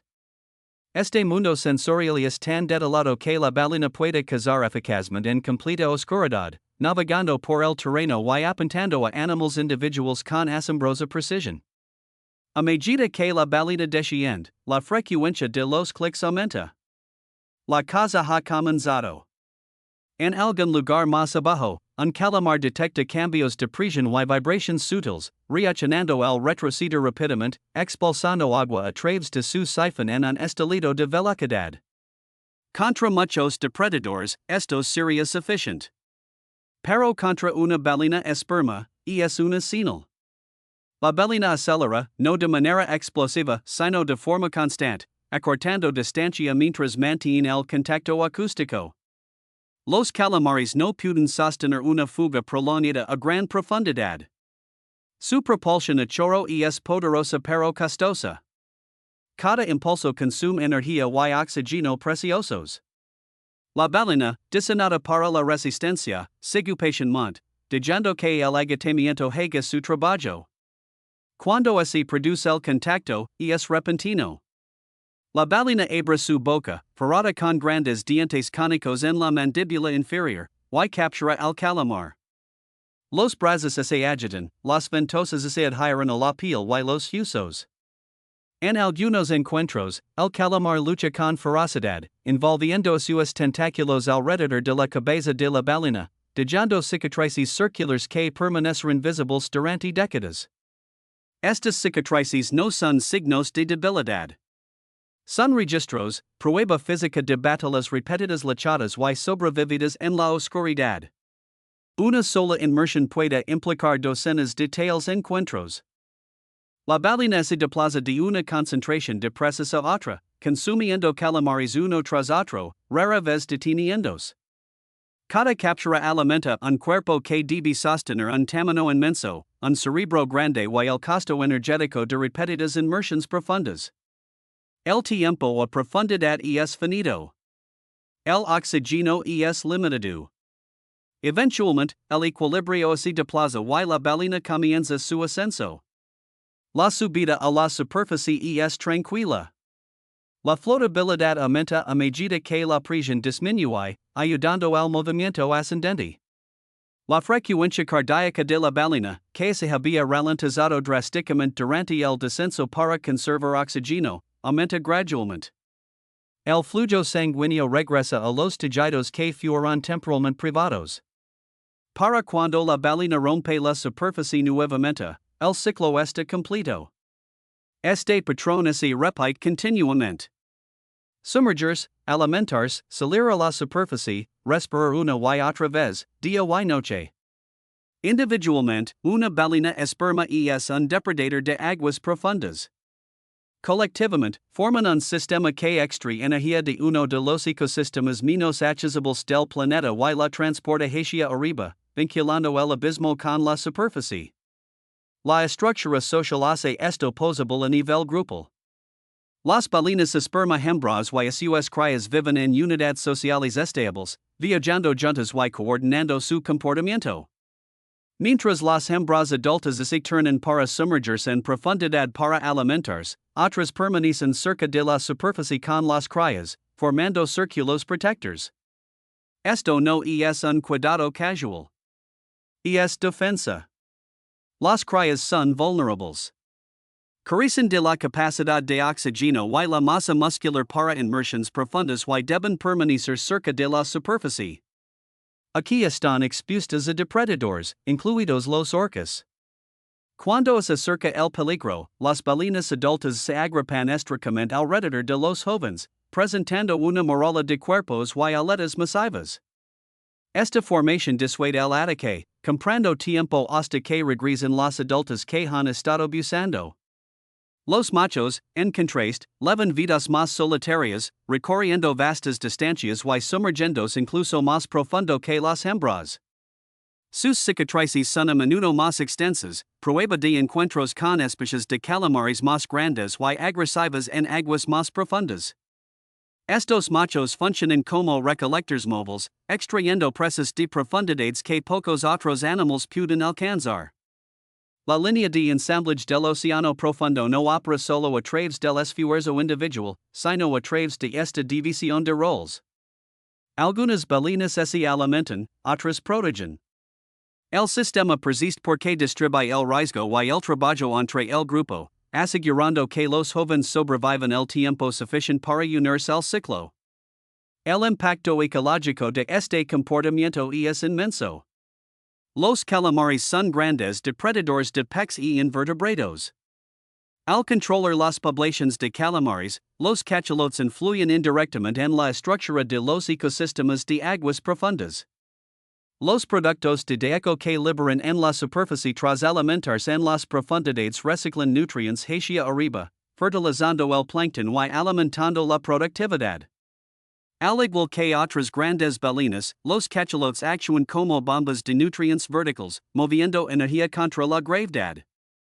Visiblemente, la caza en el fondo marino deja pocas huellas. No hay nubes de sangre, ni hay restos dispersos. La evidencia emerge lentamente en forma de cicatrices gravidas en su piel gris. Cada anillo es un recuerdo de ventosas que agarran carne en la oscuridad. Estas marcas se acumulan a lo largo de las décadas, convirtiendo el cuerpo de la ballena en un archivo viviente de su historia de caza. Occasionalmente, la superficie traiciona la magnitude de lo que se encuentra debajo. Burbujas ascienden desde profundidades invisibles, impulsadas hacia arriba por el aire atrapado que se libera durante la alimentación. Una enorme cabeza cuadrada emerge brevemente, el agua cascada de su superficie, con los ojos apenas visibles. Luego, la ballena exhala, inhala y se prepara para desaparecer nuevamente. La oscuridad que la rodea no es un vacío. Es un ecosistema construido sobre el movimiento, el sonido y la repetición. Los cachalotes lo han dominado no a través de la velocidad o el sigilo, sino mediante la resistencia, la especialización sensorial y la organización social. No conquistan las profundidades. Se integran en ellas, moviéndose a través de sus capas como un mecanismo lento y imparable. En un mundo sin luz, han reemplazado la vista por el sonido. En un lugar donde la comida es dispersa y efímera, han convertido la rutina en supervivencia. Cada inmersión es un riesgo calculado. Cada cicatriz es un testimonio de persistencia. Y cada regreso a la superficie reinicia un proceso que ha estado funcionando durante miles de años, en silencio, de manera incansable, muy por debajo de donde la luz del sol puede llegar. Desde la distancia, la playa parece tranquila. La arena palidece en hacia el horizonte, suavizada por el viento y las mareas, interrumpida solo por huellas tenues que se cruzan como si fueran una escritura. El mar más allá respira lentamente, sin perturbaciones, sin dar pistas de urgencia. Pero esta calma es engañosa. Lo que se desarrolla aquí una y otra vez es uno de los eventos de masas más concentrados de la naturaleza. Y la tortuga verde se encuentra en su centro, no como un depredador, sino como el catalizador alrededor del cual se agrupan las muertes. Las tortugas verdes no son depredadoras en el sentido dramático. No persiguen, emboscan y desgarran a sus presas. Como adultas, son en gran parte herbívoras, pastando patientemente en praderas de hierba marina y arrecifes cubiertos de algas, moldeando ecosistemas a través del consumo en lugar de la violencia. Sin embargo, su ciclo de vida crea momentos de extraordinaria vulnerabilidad. Momentos tan densos de oportunidad que las comunidades de depredadores se sincronizan a su alrededor. Donde se agrupan las tortugas, la muerte sigue, incluso si las tortugas mismas nunca la infligen. El primero de estos momentos comienza lejos de la costa, en las profundidades del océano abierto, donde las tortugas verdes adultas convergen durante su migración. Estos viajes abarcan grandes distancias guiadas por sistemas de navegación que aún no se comprenden del todo, probablemente combinando el campo magnético de la Tierra, señales celestiales y memorias grabadas desde la infancia. Cientos o miles de individuos se agrupan en rutas similares, moviéndose desde sus áreas de alimentación hacia las playas de anidación con una precisión notable. Para los depredadores, estas migraciones actúan como corredores móviles de biomasa, predecibles en su tiempo y dirección. Los tiburones echan estas rutas. Peces grandes patrolan por debajo. Incluso la actividad pesquera humana ha seguido históricamente estos caminos. Pero la concentración más intensa ocurre al final del viaje, cuando las tortugas arrastran sus cuerpos pesados hacia la tierra. Anidar es un trabajo lento y agitador. Una hembra adulta arrastra su pesado cuerpo por la arena que no ofrece flotabilidad, usando aletas diseñadas para el agua para avanzar poco a poco. Cada movimiento consume energía. Cada pausa la deja expuesta. En la playa, excava una cámara de nido con movimientos repetitivos y cuidadosos, deposita docenas de huevos, los cubra y regresa al mar. Este preciso puede llevar horas. Durante ese tiempo, la tortuga es casi indefensa. Históricamente, grandes depredadores terrestres han explotado esta vulnerabilidad. Los jaguars en ciertas playas aprendieron a emboscar a las hembras que anidan, dándoles la vuelta para acceder a su tejido blando. Los humanos hicieron lo mismo, capturando tortugas por miles. incluso sin estas prisiones, el evento de anidación en sí crea una concentración de olores, sonidos y movimientos que atria caraneros y oportunistas a la orilla.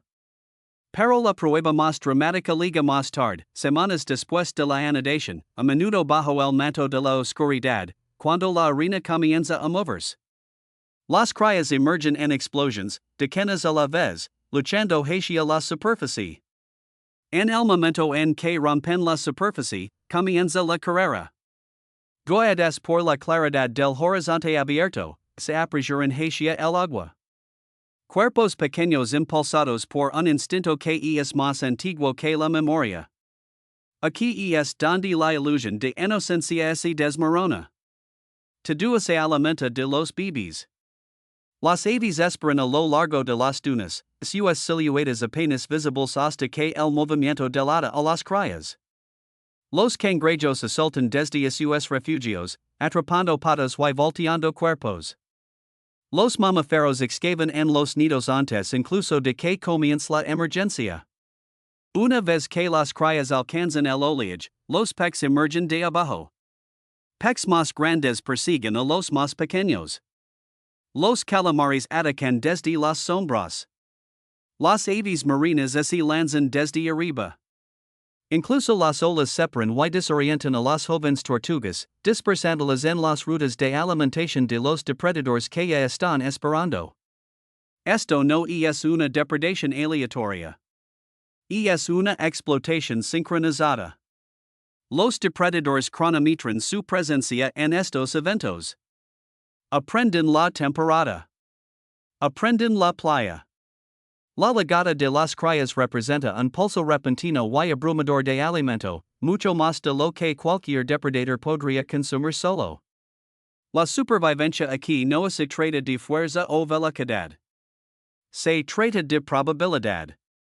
Cuando cientos emergen, unos pocos se escapan simplemente porque los depredadores no pueden atraparlos todos a la vez. Los números son brutales. Solo una pequeña fracción de las crías sobrevivirá su primer día. Menos on alcanzarán la adultez, pero esas probabilidades no son un fracaso del sistema. Son el sistema. Esta vulnerabilidad masiva alimenta redes alimentarias enteras en la costa. Sostiene a las aves durante la época de cría, a los peces en épocas de escasez y a los caraneros que dependen de pulsos de energía predecibles. La tortuga verde no elige este papel, pero la evolución la ha llevado a una estrategia en la que una reproducción abrumadora compensa las pérdidas igualmente abrumadoras. Aquellos que sobreviven entran en una fase diferente de peligro. Las crías de tortuga derivan en las corrientes oceánicas, a menudo asociados con desecos flotantes o sargazo que les proporciona refugio y alimento. Aquí también, los depredadores patrolan. Los peces atacan desde abajo.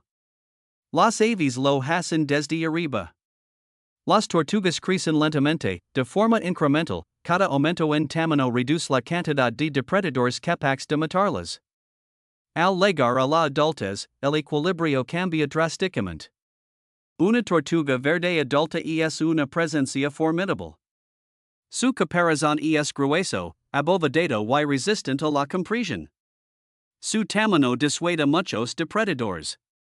Su resistencia le permite recorrer largas distancias sin alimentarse, usando repetidamente y conteniendo la respiración durante largos periodos.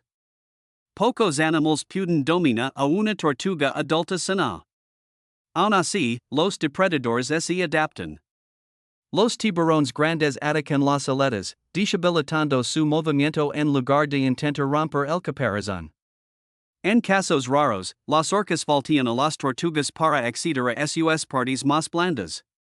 Pero estos ataques son difíciles, arriesgados y mucho menos comunes que la depredación de las crías. Durante la mayor parte de su vida adulta, las tortugas verdes no son víctimas. Son ingenieras. Su comportamiento de pastoreo moldea ecosistemas enteros. En los prados de pastos marinos, las tortugas verdes recortan las hojas, evitando el sobrecrecimiento y fomentando nuevos brotes ricos en nutrientes.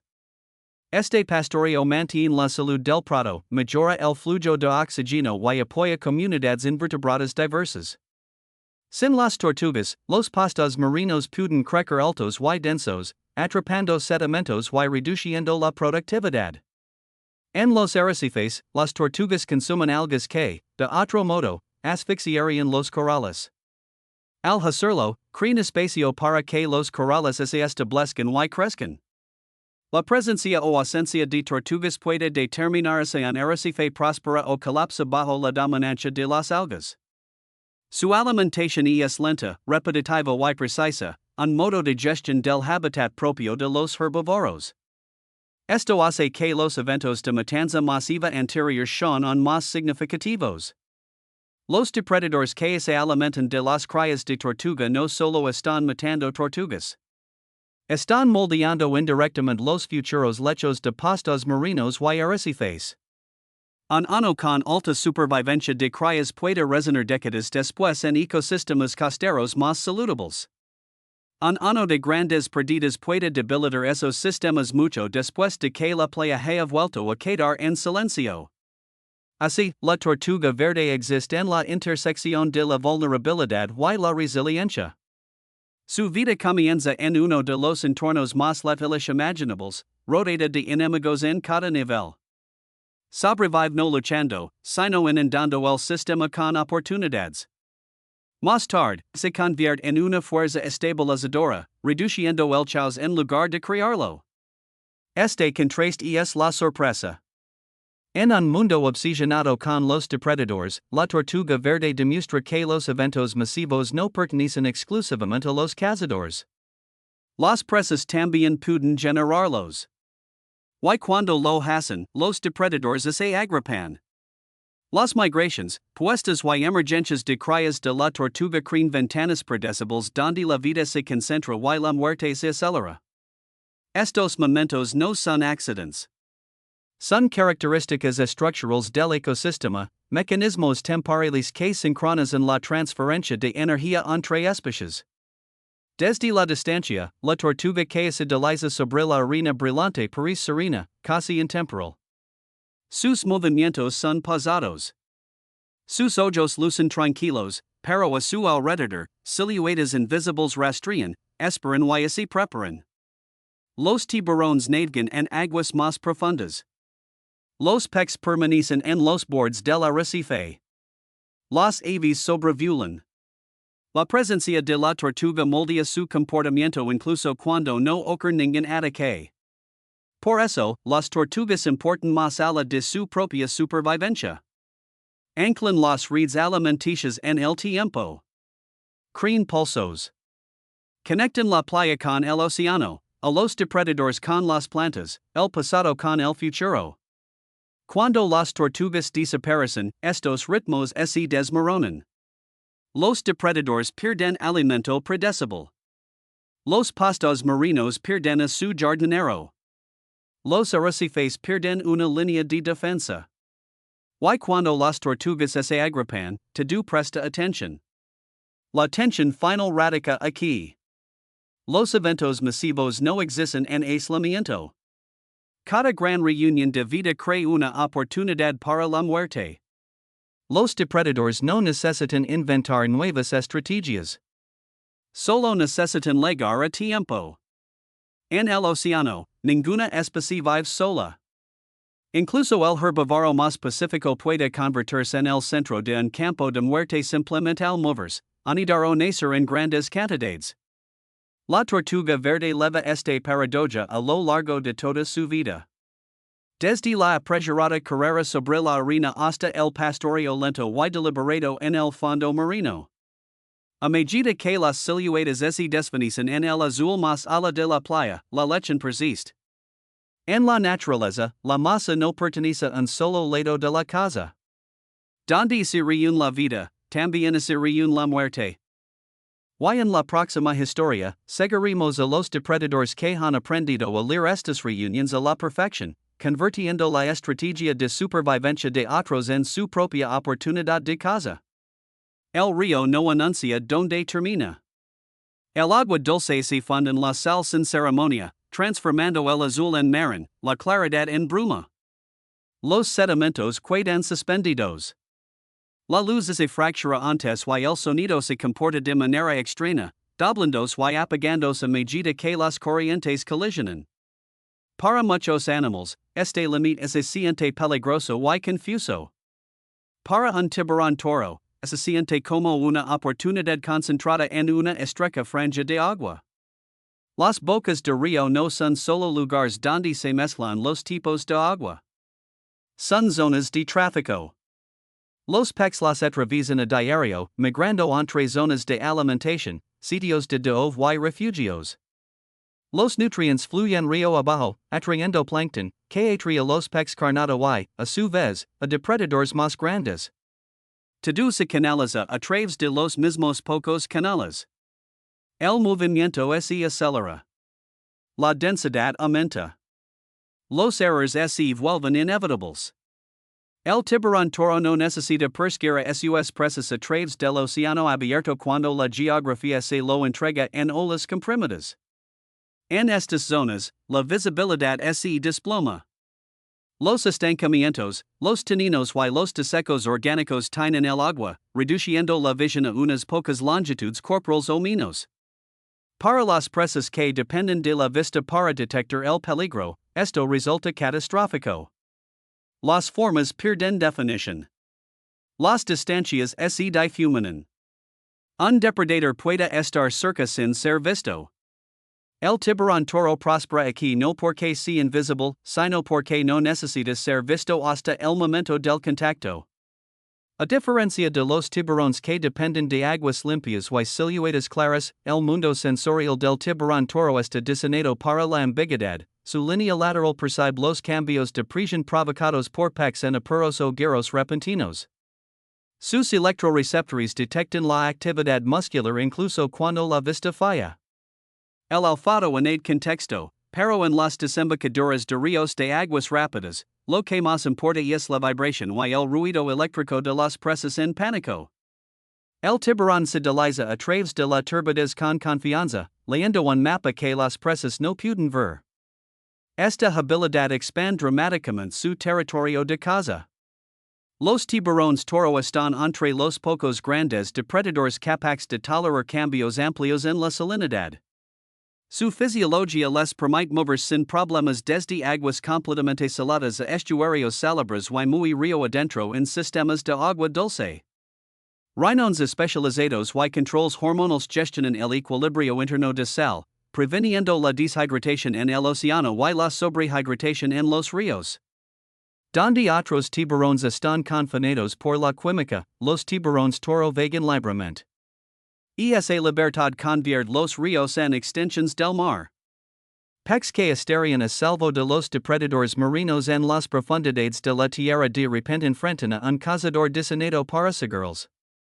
Las desembocaduras de los ríos se convierten en áreas de preparación donde las presas de múltiples ecosistemas se superponen, aumentando la diversidad y la abundancia. El tiburón toro patrola estas interfaces, capitalizando la confusión creada cuando especies marinas y de agua dulce comparten espacio. La estrategia de caza aquí no es la velocidad ni la sigilosidad en el sentido tradicional. Es presión. El tiburón aplica un movimiento lento y constante para empujar a las presas en direcciones específicas. Los peces huyen instintivamente hacia aguas más someras, creyendo que la proximidad a la tierra les ofrece una vía de escape. En cambio, la profundidad desciende rápidamente. El espacio para maniobrar desaparece y los ángulos de escape se desploman. El tiburón toro no se apresura. Deja que el entorno haga el trabajo. Las aguas poco profundas amplifican este efecto. A medida que el agua se adelgaza, los peces no pueden sumergirse. Sus opciones verticales desaparecen. Giros repentinos les lanzan contra bancos de arena, races sumergidas o desecos en la orilla. Cada colisión consume energía y coordinación. El cuerpo del tiburón, grueso y musculoso, está diseñado para este entorno. Tolera golpes, poca profundidad y terrenos irregulares sin duda. En esos momentos, las presas no enfrentan a un solo atacante. Se enfrentan a un mapa cada vez más estrecho.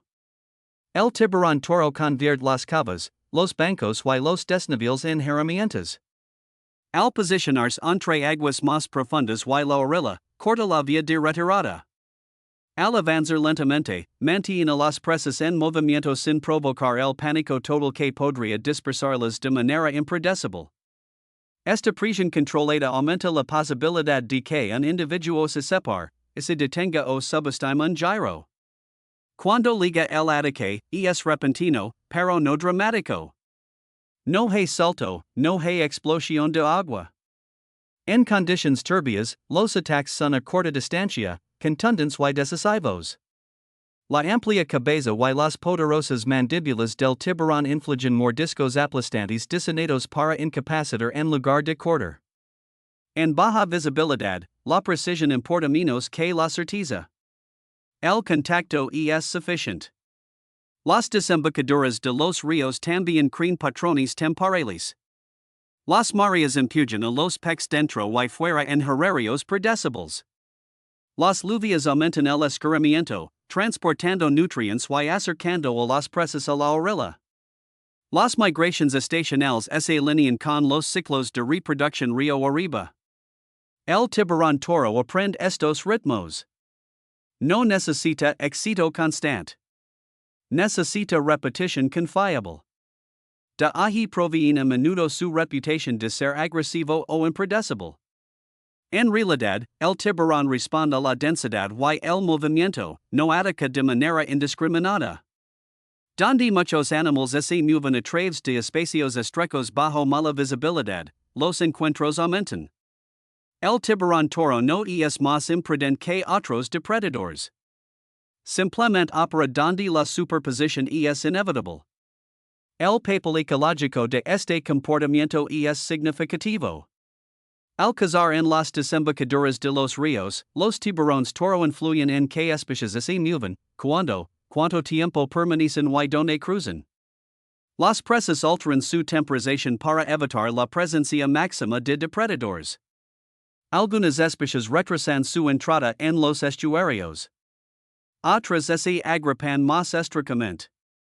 Estos cambios de comportamiento se propagan, afectando el flujo de nutrientes, el éxito reproductivo y la disponibilidad de alimento río arriba y a lo largo de la costa.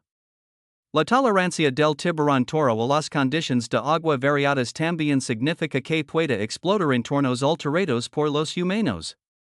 Las represas, la dragado y el escurrimiento cambian los patrones de corriente y visibilidad, a menudo aumentando los cuellos de botella.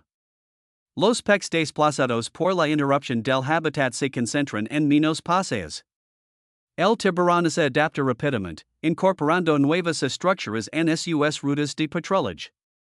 No necesita ecosistemas pristinos para funcionar. Necesita movimiento. Fisiológicamente, el tiburón toro está diseñado para este papel. Su cuerpo es compacto y musculoso, proporcionando una fuerte aceleración a cortas distancias en lugar de velocidad sostenida. Sus grandes aletas pectorales ofrecen estabilidad en aguas turbulentas. Su piel gruesa resiste la abrasión de los desecos. Todo en su forma sugiere un depredador cómodo con el contacto, la turbulencia y la imprevisibilidad. La tolerancia térmica en otra capa. Los ríos y los estuarios pueden ser más cálidos que las aguas en alta mar, especialmente en regiones tropicales y subtropicales. El tiburón toro maneja estos cambios de temperatura con poco costo, permaneciendo activo donde otros grandes depredadores se ralentizan. Esta flexibilidad térmica aumenta las ventanas de alimentación y expande el territorio más río adentro. Visualmente, los encuentros con tiburones toro en estos entornos se sienten inquietantes más que espectaculares. Una sombra aparece brevemente en aguas marinas azuladas. Los peces se dispersan de repente, sin rumbo. Luego, la sombra desaparece nuevamente en la turbidez. El ataque en sí puede que nunca se vea, solo se infiere por la ausencia abrupta de movimiento donde antes pasaba un cardumen. Esta invisibilidad alimenta el miedo, pero también resulta la estrategia fundamental del tiburón. El tiburón toro no domina el océano abierto a través de la velocidad o la elegancia. Su dominio se encuentra en los bordes. Aprovecha las transiciones, las superposiciones y los puntos ciegos creados por la propia geografía. Los ríos, estuarios y deltas están entre los ecosistemas más productivos de la Tierra, pero también son de los más concurridos. Al convertir estas zonas de aglomeración en su ventaja, los tiburones toros se insertan en el flujo de energía que se mueve entre la tierra y el mar. No son visitantes aquí, son residentes de la frontera. A medida que las corrientes cambian y las mareas se mueven, el tiburón continúa su patrullaje, moviéndose al ritmo del agua en lugar de contra ella. No necesita apresurarse.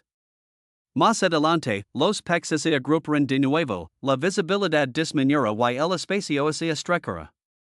La geografía comprimirá la vida en una forma alcanzable.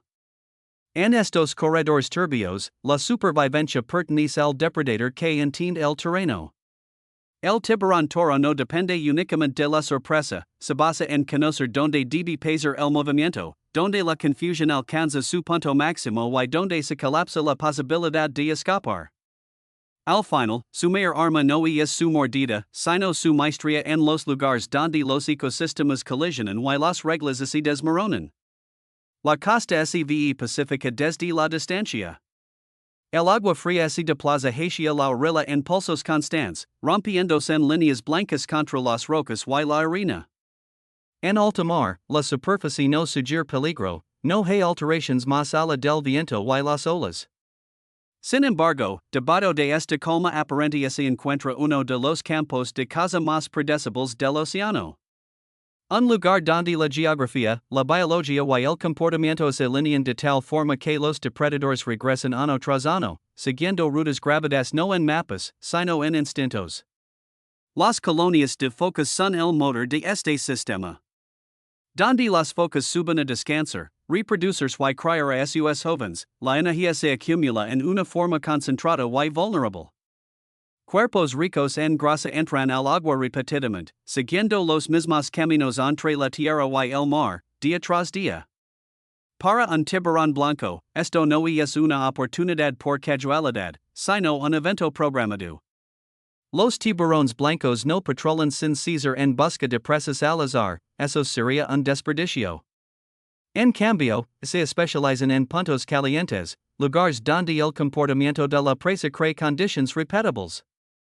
Las colonias de focas proporcionan exactamente eso. Las focas deben nadar a través de corredores estrechos de agua al salir de la costa, cruzando cambios de profundidad y límites de corriente que obligan a un movimiento predecible. Con el tiempo, estas rutas se convierten en caminos de emboscada. Debajo de la superficie, el tiburón se posiciona con una paciencia que contradice su reputación. No de vueltas descontroladamente se apresura hacia las zonas poco profundas. Espera en las profundidades, a menudo inmóvil, utilizando la inclinación del lecho marino y el ángulo de la luz a su favor. Desde abajo, la foca aparece como una silueta oscura contra la brillante superficie, un objetivo inconfundible. Desde arriba, el tiburón es invisible. Esta separación vertical es crucial. El tiburón blanco está diseñado para atacar desde abajo. Su poderosa cola y su cuerpo rígido le permiten una aceleración explosiva en distancias cortas, convirtiendo energía almacenada en un repentino impulso vertical. Cuando llega el momento, el tiburón no prueba a la foca, no indaga en cosa. Se compromete por completo. El ataque termina casi antes de que se registre. Una columna de agua blanca estela cuando el tiburón emerge de la superficie, con las mandíbulas abiertas y el cuerpo girando ligeramente para maximizar el impacto. Los dientes se encuentran con la carne y la inercia leva tanto al depredador como a la presa fuera del agua por un instante antes de que la gravedad los devuelva al mar. Luego, de repente, todo se detiene. La superficie se calma. Las ondas se expanden y desvanecen. No hay lucha prolongada, en hechos visible. Esta abrupta transición de la violencia a la quieta es engañosa. Debajo, el desenlace todavía se está desarrollando. Los tiburones blancos a menudo liberan a su presa después del golpe inicial. Este comportamiento ha sido malinterpretado como indecisión o incluso misericordia. En realidad, es gestión de riesgos. Las focas son animales fuertes y ágiles, con garras afiladas y mandíbulas poderosas. Una lucha prolongada aumenta la posibilidad de lesiones. Y una lesión para un tiburón puede ser fatal: dientes rotos, ojos dañados, aletas desgarradas. Un solo error puede significar la muerte por inanición. Al golpear una vez con la máxima fuerza, el tiburón causa un daño catastrófico mientras minimiza el tiempo de contacto. El cuerpo de la foca se inunda de shock y pérdida de sangre. Incluso si logra escapar momentáneamente, sus posibilidades de supervivencia disminuyen drásticamente. El tiburón se retira, rastreando a la presa con sistemas sensoriales ajustados a la debilidad en lugar de al movimiento. La sangre se dispersa lentamente en el agua fría, levando señales químicas que los tiburones detectan desde distancias notables. Pero el olfato solo no es la guía. Las vibrations cambian. Los movimientos se vuelven erráticos. Las señales eléctricas se debilitan a medida que los músculos fallan. El tiburón gira a distancia, conservando energía, esperando a que la presa se agote. Cuando la foca finalmente sucumbe, la naturaleza del evento alimenticio cambia. Lo que comenzó como una emboscada precisa se convierte en una oportunidad comunal. Un solo cadáver representa un enorme paquete de energía rico en grasa y proteínas, mucho más de lo que un tiburón puede consumir de una vez. Otros tiburones llegan, atraídos por el olor y el movimiento, a veces desde muchos kilómetros de distancia. Esta es la fase de los carneros, y revela un lado diferente del comportamiento de los tiburones blancos. Múltiples tiburones pueden alimentarse del mismo cadáver, no en una frenética voracidad, sino en una secuencia organizada de manera laxa. La dominancia se establece a través del tamaño, la postura y sutiles exhibiciones en lugar de agresión constante. Los individuos más grandes tienen prioridad. Los más pequeños esperan, girando pacientemente, conservando energía hasta que llegue su turno. Este sistema reduce los conflictos. Pelear por la comida desperdicia energía y arriesga lesiones. Al tolerar el acceso compartido, los tiburones maximizan el retorno de un recurso raro y de alto valor. Una sola captura alimenta a muchos, repartiendo el beneficio entre la población. La presencia de múltiples tiburones también altera la dinámica del sitio. Las focas perciben el peligro de manera más aguda. Su comportamiento al salir del agua cambia. Pueden retrasar su entrada al mar, elegir diferentes puntos de salida o modificar el tiempo. Estos cambios generan ondas que afectan todo, desde la entrada de nutrientes hasta los ecosistemas costeros. Los tiburones no solo eliminan individuos, moldean el comportamiento. Desde una perspectiva ecológica, estos puntos de alimentación funcionan como focos de presión.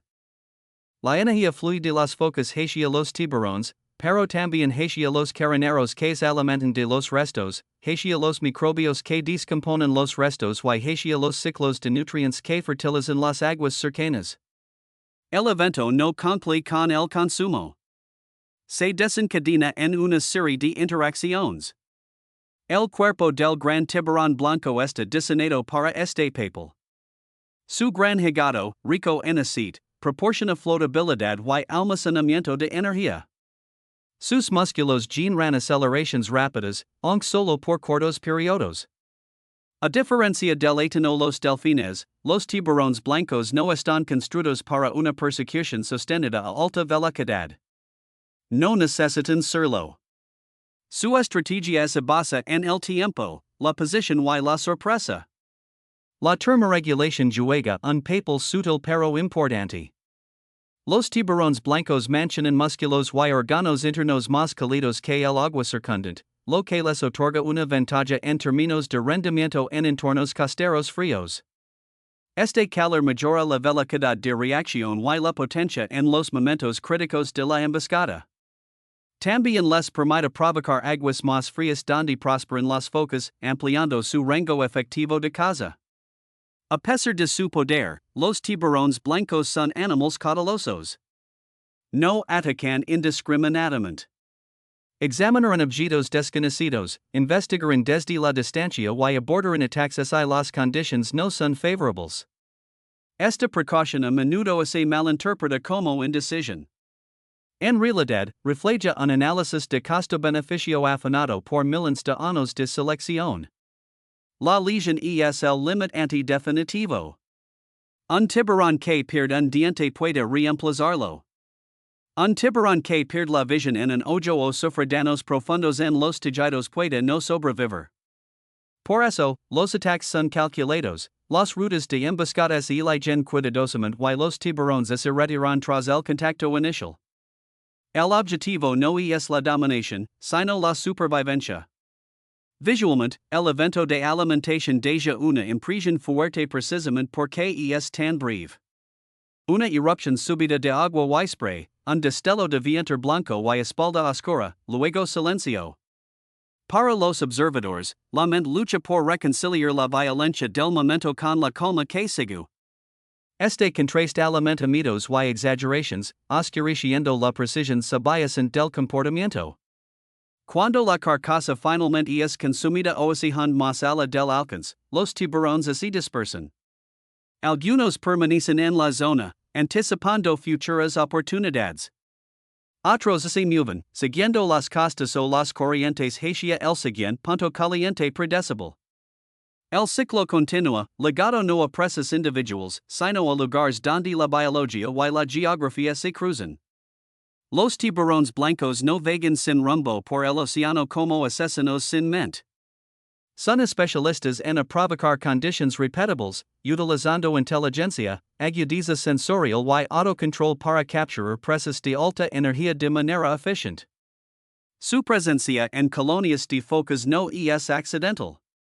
Es el resultado de un alineamiento evolutivo entre depredador y presa que se repite una y otra vez a lo largo de los mismos tramos de costa. Al final, el aspecto más inquietante de la depredación del tiburón blanco no es su violencia, sino su orden. El océano no se sumerge en el caos cuando un tiburón ataca. Sigue un guión escrito por el flujo de energía y la gestión del riesgo. Una explosión, una pausa, una reunión, luego calma. Desde la superficie, nada queda para marcar el evento. El agua se suaviza. Las olas retoman su ritmo y la costa vuelve al silencio. Debajo, los tiburones avanzan, levando consigo la energía de una sola vida distribuidas en muchos cuerpos, reforzando un sistema que depende no de un motor constante, sino de saber exactamente cuándo y dónde atacar. El río se siente abarrotado mucho antes de que algo rompa la superficie. El agua se presiona entre sí en capas lentas y pesadas, cargadas de sedimento y calor, transportando el olor de la descomposición, las algas y el esters. La visibilidad se reduce a la longitud de los brazos. El sonido se amortigua. El movimiento se vuelve impredecible. Este no es el claro y fluido paisaje de un río tropical en equilibrio. Este es un sistema bajo presión. Y la presión es lo que mejor comprenden los piranhas. Los piranhas no viven en un estado constante de frenesí. La mayor parte del tiempo se mueven con cautela, incluso con nerviosismo, nadando en grupos compactos, respondiendo a sombras y vibraciones con giros sincronizados. En condiciones estables, se alimentan oportunistamente de insectos, frutas, carne en descomposición y peces pequeños, evitando a menudo el enfrentamiento directo con cualquier cosa que pueda defenderse. Su reputación como asesinos imparables es una distorsión nacida de raros momentos, no de la realidad diaria. Pero cuando las condiciones se alinean, cuando el estrés se acumula más rápido que las opciones de escape, el río reescribe sus reglas. Esas condiciones llegan con predictabilidad en ciclos estacionales. A medida que los niveles de agua bajan durante los periodos secos, el espacio se comprime, los canales se estrican, las llanuras de inundación retroceden, los peces que una vez se dispersaron a lo largo de kilómetros de bosques sumergidos y van obligados a regresar a charcas y canales expuestos que se están reduciendo.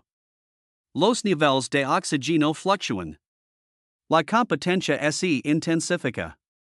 Las lesiones aumentan. Cada movimiento envía ondas de presión a través de un agua abarrotada de vida.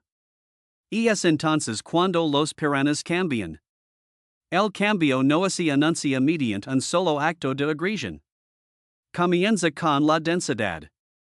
Los cardamines se compactan, los cuerpos se rozan, las líneas laterales se activan constantemente mientras cada pez lee el movimiento de sus vecinos.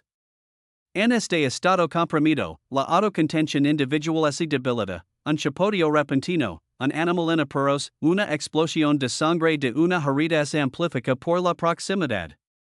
Lo que se ignoraría en aguas abiertas se vuelve imposible de pasar por alto. La primera mordida rara vez es fatal. Y es diagnóstica. Los dientes de piranha no están diseñados para desgarrar carne en largas luchas. Son triangulares, con bordes afilados, y están dispuestos para encontrarse perfectamente cuando las mandíbulas se cierran. La mordida es rápida, precisa y quirúrgica. Un solo golpe arranca un trozo de carne, una aleta, un parche de escamas. Cree daño sin compromiso. El atacante se retira de inmediato, evitando la represalia. Esta mordida cambia la química y la física del agua. La sangre se dispersa. Las ondas de presión se alteran a medida que el animal herido lucha. Las señales eléctricas se disparan de manera errática mientras los músculos fallan. La presa no está muerta, pero ya no se encuentra intacta. La debilidad se ha introducido en el sistema. Y esa debilidad se propaga. Otros piranhas detectan el cambio no como hambre, sino como oportunidad. No se lanzan de manera ciega. Avanzan en ráfagas cortas, mordiendo y retirándose. Cada ataque suma más daño. La pérdida de carne aumenta la resistencia. Y esa resistencia ralentiza el movimiento. El movimiento más lento crea más disturbios en la prisión. Más disturbios atraen a más atacantes. Esta es la cascada. El comportamiento de la escuela en estos momentos no es un caos aleatorio.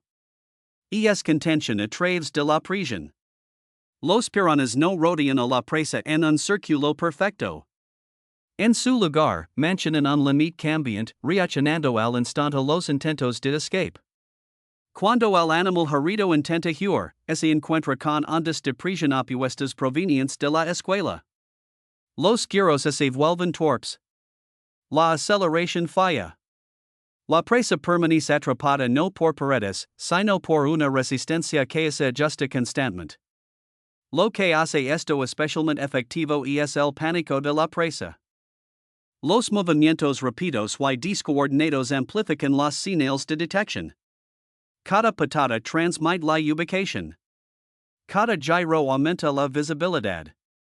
El río se vuelve ruidoso de una manera que solo los depredadores pueden interpretar. Sin embargo, incluso ahora, existe una cierta contención. Los piranhas evitan morder al mismo tiempo en el mismo lugar. Atacan desde diferentes ángulos, minimizando la interferencia y las lesiones. A pesar de la locura que implica el mito popular, no hay un ataque descontrolado.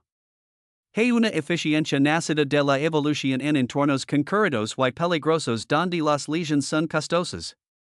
El evento de alimentación se intensifica rápidamente una vez que comienza, pero termina con la misma rapidez. Cuando la presa colapsa o es despejada más allá del reconocimiento, el estímulo desaparece. La presión se normaliza. Las señales químicas se disipan. La escuela retrocede casi de inmediato, reformándose en una unidad ajustada y cautelosa. El río no hierve indefinidamente. Se dispara y luego se agienta. Por eso el mito falla. Los observadores ven el pico y lo confunden con la línea base. El esters ambiental es el verdadero desencadenante. La baja cantidad de agua concentra la vida. La alta temperatura reduce el oxígeno. La competencia agudiza el comportamiento. En estos momentos, los piranhas pasan de ser omnívoros cautelosos a depredadores de respuesta rápida, optimizados para explotar debilidades. Elimina el esters y el comportamiento así disuelve. Esta estrategia tiene profundas implicaciones ecológicas. Durante las estaciones severas, los piranhas actúan como reguladores, eliminando animales heridos, enfermos o mal sincronizados que no pueden hacer frente al entorno comprimido. Reciclan la biomasa rápidamente, previniendo el sufrimiento prolongado y reduciendo la propagación de enfermedades en charcas sobrepobladas. Su brutalidad no es derrocadora. Es correctiva. La escuela misma funciona como defensa y ataque. Fuera de los eventos de alimentación, la agrupación densa protege a los piranhas individuales de depredadores más grandes. Dentro de los eventos de alimentación, esa misma cohesión se convierte en una herramienta de caza. Las ondas de presión que antes advertían del peligro ahora refuerzan la contención. La misma red sensorial cambia de función sin problemas. Fisiológicamente, los piranhas están diseñados para esta dualidad. Sus cuerpos son compactos y musculosos, permitiendo explosiones rápidas en lugar de persecuciones sostenidas. Sus músculos mandibulares generan una fuerza extrema en relación al tamaño, pero solo durante breves periodos. Sus sistemas nerviosos priorizan la respuesta rápida a vibraciones y cambios de presión, haciéndolos exquisitamente sensibles a la inestabilidad en el agua. La visión juega un papel secundario en los ríos turbios que habitan. La vista es poco confiable. En cambio, los piranhas dependen de sistemas de línea lateral que detectan cambios minúsculos en el flujo. Un animal en apuros crece en la columna de agua que no se puede ocultar. En este sentido, el pánico mismo se vuelve visible. El tamaño de la escuela amplifica este efecto. Un grupo más grande aumenta la cobertura sensorial y la velocidad de reacción. Cuando un individuo reacciona, los demás lo siguen casi de inmediato. No por comunicación, sino porque la perturbación física se propaga a través de la escuela. Esto crea la impresión de coordinación instantánea cuando, en realidad, es la física moviéndose a través de los cuerpos. Hey, ironía aquí. El mismo razonamiento que desencadena las ferias de alimentación también hace que los piranhas sean más nerviosos y cautelosos el resto del tiempo. Se sobresaltan ante sombras. Se dispersan ante movimientos repentinos. Duden al acercarse a animales grandes. El río les enseña que la confianza es costosa.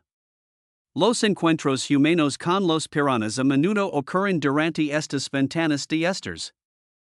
Poca agua, mucho calor, rutas de escape limitadas, animales heridos que entran en el río. Los peces no son agresivos por defecto. Están respondiendo a un sistema bajo tensión.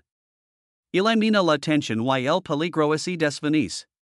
Visualmente, un verdadero evento de alimentación es inconfundible. Cuerpos de tono rojo destilan a través del agua turbia. El sedimento estala. La superficie hierve brevemente y luego se calma. Lo que queda es silencio y fragmentos que flotan lentamente hacia abajo.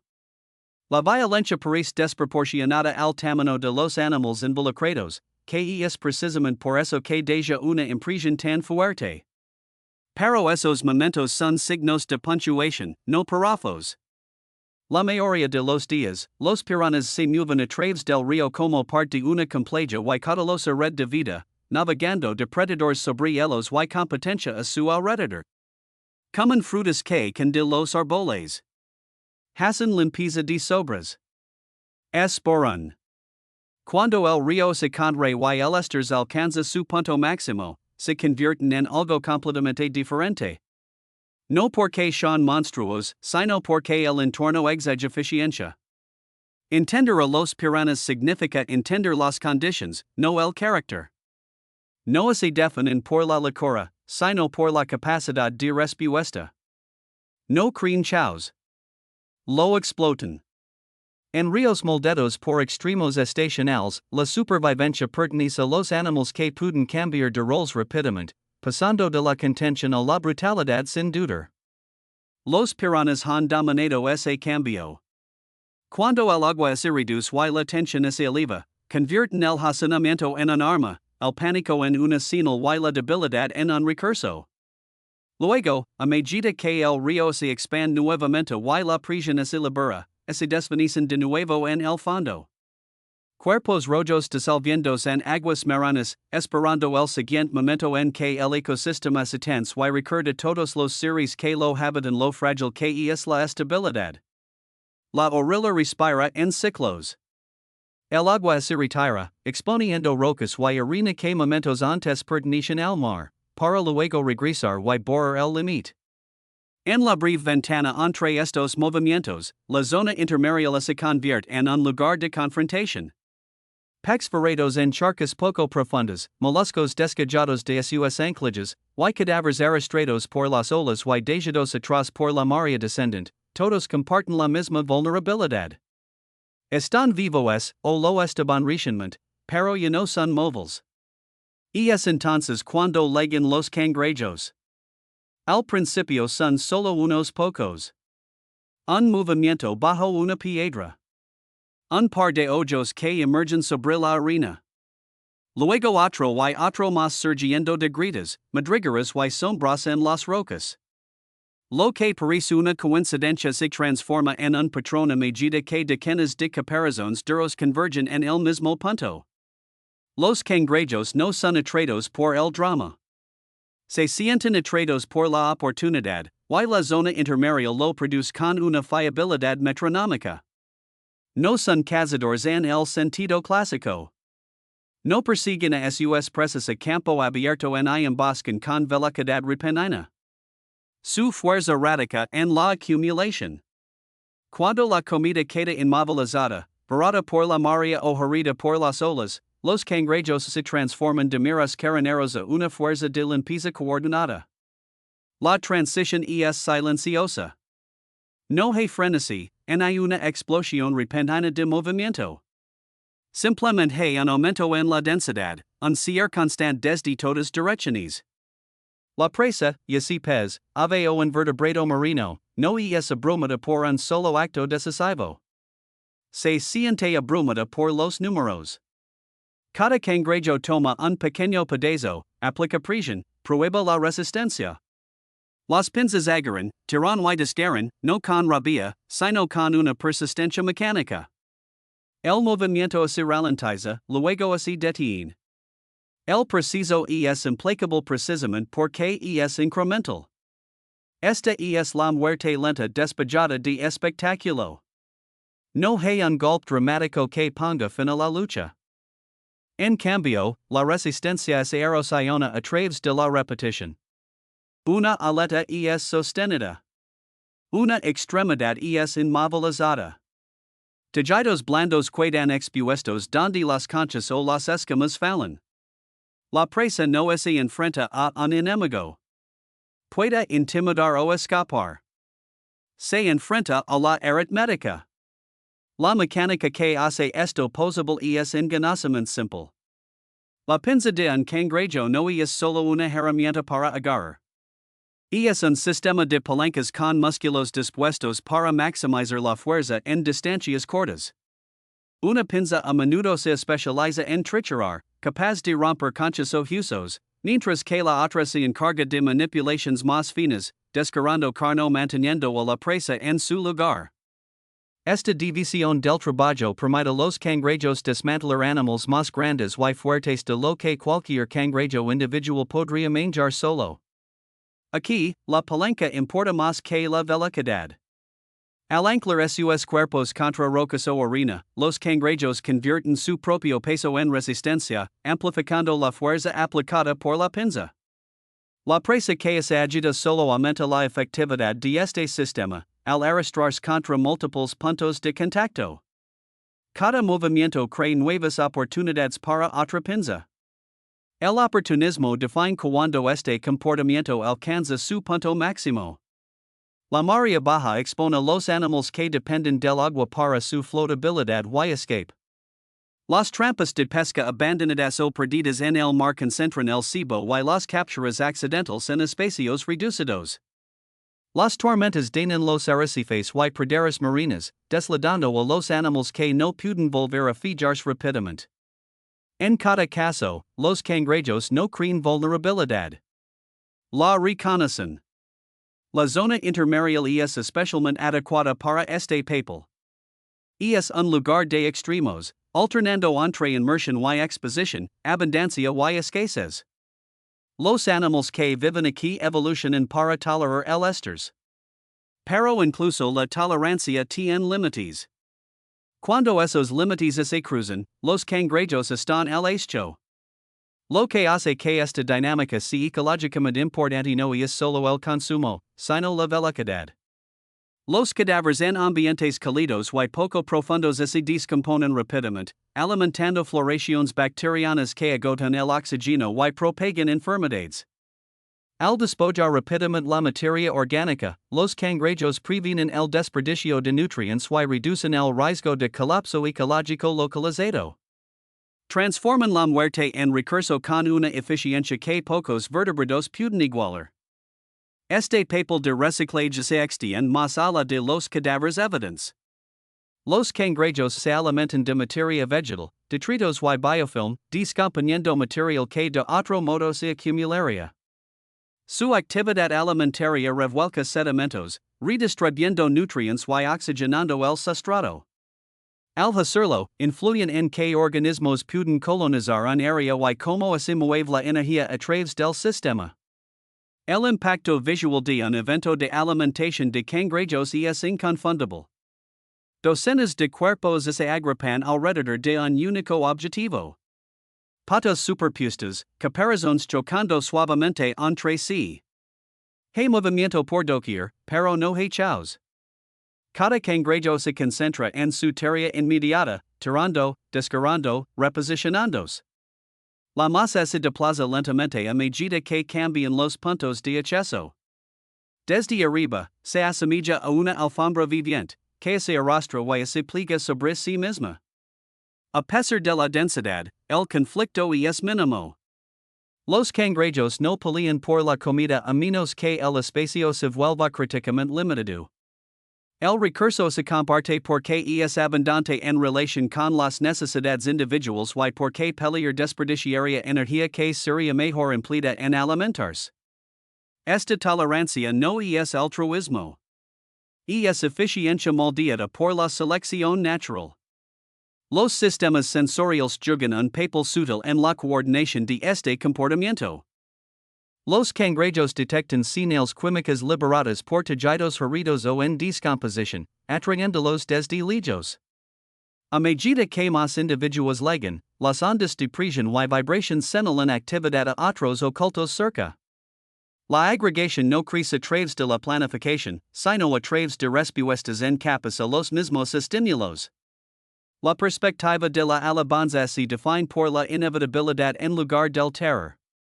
El movimiento se vuelve más difícil a medida que las extremidades son restringidas desde múltiples ángulos. Los intentos de escape son redirigidos por la masa. Incluso los animales grandes capaces de herir a un solo cangrejo no pueden defenderse de docenas sin sufrir daños que solo aceleran el proceso. La agotamiento se establece. La marea continúa su curso, indiferente. Este método de consumo desafía la idea de que los depredadores deben ser rápidos o inteligentes para ser efectivos. Los cangrejos tienen éxito al estar en el lugar correcto en el momento adecuado, equipados con herramientas que premian la paciencia. Su estrategia es antigua, refinada a lo largo de miles de años en entornos donde la imprevisibilidad es constante. Además, los cangrejos influyen en el comportamiento de otros carneros. Las aves sincronizan su búsqueda de alimento con la actividad de los cangrejos, robando sobras o atacando presas expuestas antes de que los cangrejos leguen en toda su fuerza. Los pex patrolan los charcos de maria con precaución, conscientes de que quedar varados significa unirse a la próxima limpieza. Incluso los depredadores más grandes ajustan sus patrones en respuesta a la densidad de cangrejos, evitando áreas donde la competencia reduce la recompensa. De esta manera, los cangrejos funcionan como anclas ecológicas. No dominan las redes alimentarias a través del tamaño o la agresión, sino por su fiabilidad. Cuando algo muere, ellos lo encuentran. Cuando algo queda atrapado, ellos lo explotan. Su presencia cierra ciclos que de otro modo permanecerían abiertos, evitando que la energía se estanque. La ventaja mecánica sustenta todo esto. Las pinzas no se fatigan como lo hacen las mandíbulas. Los músculos diseñados para contracciones cortas y potentes pueden repetir su trabajo durante periodos prolongados sin sufrir una fatiga catastrófica. Un cangrejo puede alimentarse, descansar brevemente y luego volver a alimentarse, manteniendo la presión mucho después de que depredadores más energéticamente costosos habrían continuado su camino. Esta resistencia permite que las agregaciones de cangrejos persistan hasta que queda poco. Huesos, conchas y tejidos resistentes quedan atrás. Pero incluso estos pueden ser revisitados a medida que cambian las condiciones. Lo que no se consume se convierte en sustrato para algas o hábitat para organismos más pequeños. Nada se desperdicia realmente. Hay una irónica tranquilidad en lo poco llamativo que parece este preciso. Para un observador casual, los cangrejos parecen lentos, incluso torpes, moviéndose de lado por las rocas con un andar torcido. Sin embargo, en conjunto, son de los recicladores más efectivos en los ecosistemas costeros. Su fortaleza no radica en la destreza individual, sino en la persistencia colectiva. La zona intermareal depende de esto. Sin una limpieza rápida, la biomasa varada se pudriría, alterando la química del agua y desestabilizando comunidades ya estresadas por las condiciones cambiantes. Los cangrejos actúan como amortiguadores, absorbiendo impactos y redistribuyendo energía en formas que otros organismos pueden utilizar. A medida que la marea comienza a subir de nuevo, la agregación se afloja. El agua regresa, levantando las conchas y facilitando el movimiento. Algunos cangrejos se retiran a sus agujeros o grietas. Otros continúan alimentándose hasta que no queda nada. La China se disuelve tan silenciosamente como se formó, dejando solo arena perturbada y fragmentos que pronto serán colonizados por vida nuevamente. Lo que permanece oculto es la continuidad del proceso. Esto ha sucedido innumerables veces antes y sucederá innumerables veces más. Cada evento es pequeño en aislamiento, monumental en acumulación. No es necesario temer o admirar a los cangrejos de la misma manera que se hace con los depredadores superiores. Simplemente deben estar presentes.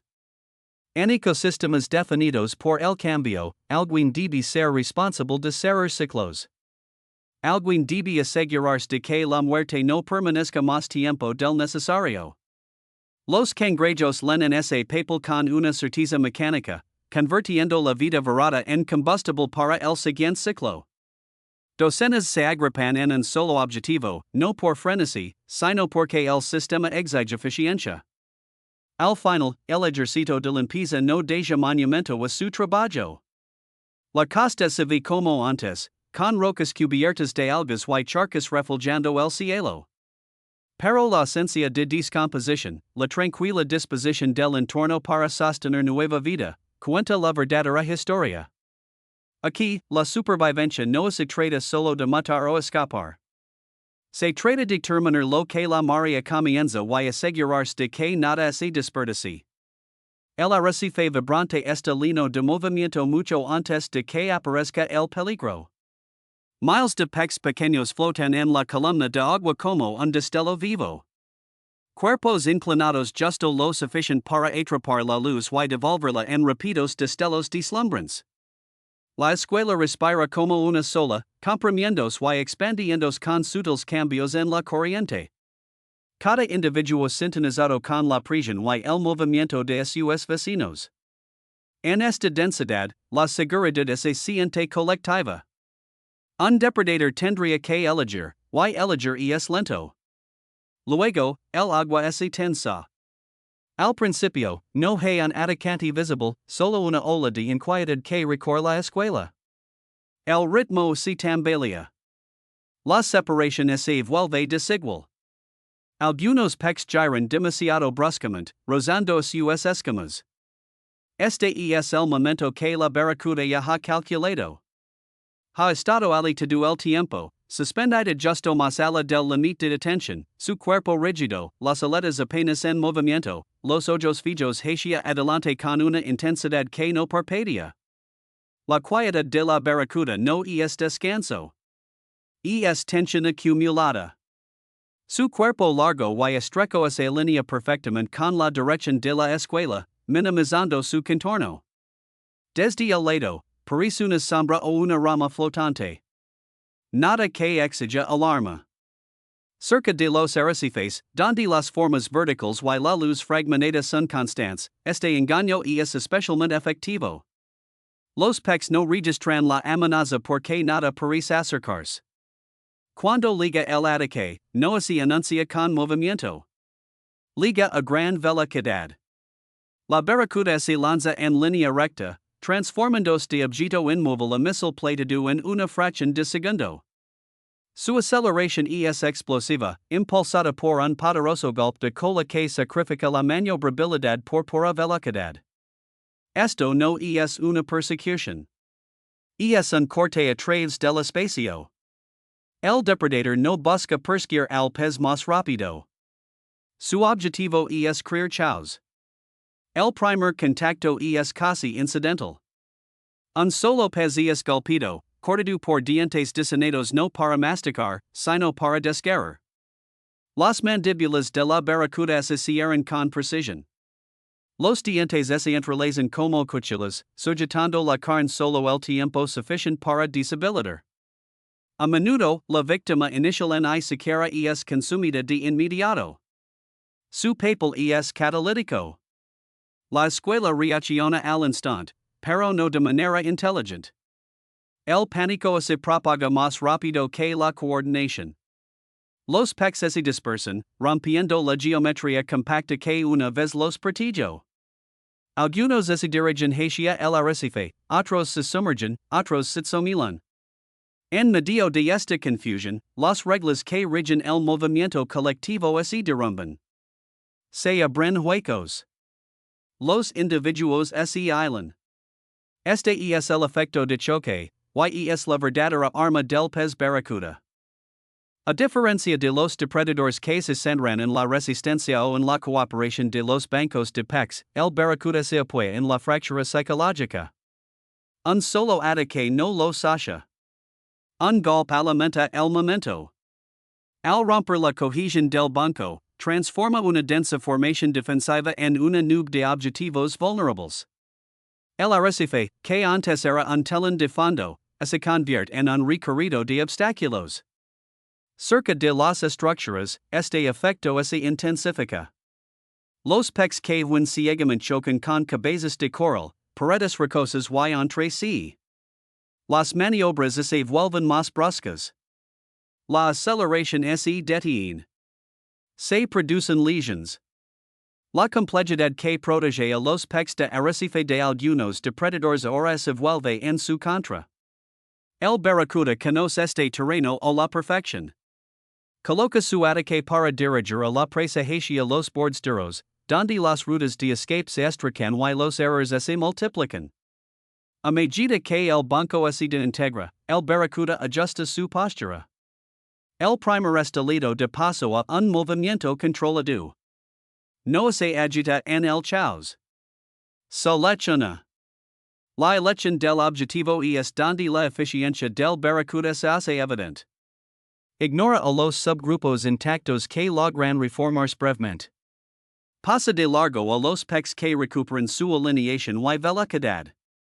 En cambio, se enfoca en los confundidos, los heridos, los separados. Un pez que gira en la dirección equivocada, uno que titubea, uno que sangra. Estas decisions ocurren rápidamente, guiadas por señales sensoriales en lugar de deliberación. La visión juega un papel central. Los ojos del barracuda están orientados hacia adelante y bien adaptados para detectar contrastes y movimientos, lo que le permite seguir a su presa errática en medio del ruido visual del arrecife. Su línea lateral capta las ondas de presión de los peces que luchan, añadiendo otra capa de información. El olfato registra la sangre, pero esto es secundario. Esta cacería es trata de geometría y tiempo. Cuando el barracuda se decide por un ataque, lo hace de manera decisiva. Otro estilo de velocidad. Otro ataque en línea recta. Las mandíbulas se abren lo justo. Los dientes se clavan y se cierran. A diferencia de los tiburones que pueden soltar a su presa para esperar a que se agote, el agar del barracuda es definitivo. Los dientes afilados infligen daños que acaban rápidamente con la resistencia, reduciendo el riesgo de luchas prolongadas cerca de las superficies abrasivas del arrecife. Esto no es fuerza bruta. Es especialización. El cuerpo del barracuda está diseñado en torno a esta estrategia. Largo, aerodinámico y comprimido lateralmente, minimiza la resistencia en un sprint directo. Su musculatura está dispuesta para una aceleración repentina en lugar de una persecución sostenida. No puede superar a su presa en largas distancias, pero no necesita hacerlo. Su éxito depende de ganar el primer segundo. Incluso su comportamiento entre ataques refleja este enfoque. Tras una captura, el barracuda a menudo se retira a la quietud, flotando cerca de la estructura, permitiendo que el arrecife se agente. Los peces restantes pueden intentar reagruparse, guiados por el instinto, de vuelta a un banco. Esta reconstitución crea otra oportunidad. El depredador espera, se reajusta y ataca nuevamente si las condiciones lo permiten. Este patrón explica por qué un solo barracuda puede dominar un área brevemente, rompiendo varios bancos de peces de forma sucesiva sin necesidad de perseguir a cada presa individualmente. El gasto de energía se mantiene bajo en comparación con el juego. El arrecife realiza gran parte del trabajo. Ecológicamente, esto tiene consecuencias significativas. Los peces que forman bancos juegan roles cruciales en los sistemas de arrecifes, pastando algas, transportando nutrientes y sirviendo como presa para animales más grandes. Al atacar los momentos en que los bancos son más vulnerables, los barracudas influyen no solo en las cifras de población, sino también en el comportamiento. Los peces alteran su espaciamiento, su tiempo y sus trayectorias en respuesta a la presión de depredación. Pueden evitar ciertos pases del arrecife durante los picos de actividad del barracuda, modificando sus patrones de pastoreo y remodelando sutilmente la dinámica del arrecife. La presencia del barracuda también afecta a otros depredadores. Sus ataques sorpresivos pueden hacer que la presa se desplace hacia aguas abiertas, creando oportunidades para cazadores oportunistas cercanos. Por el contrario, su eficiencia puede reducir la disponibilidad de presa para depredadores más lentos. De esta manera, el barracuda ocupa un nicho como desestabilizador, un depredador cuya influencia se extiende más allá del consumo directo. Existe una fría lógica en este papel. En aguas abiertas, la velocidad sin maniobrabilidad es arriesgada. Cerca de los arrecifes, la velocidad en línea recta se vuelve devastadora. El entorno transforma los ataques lineales en herramientas efectivas.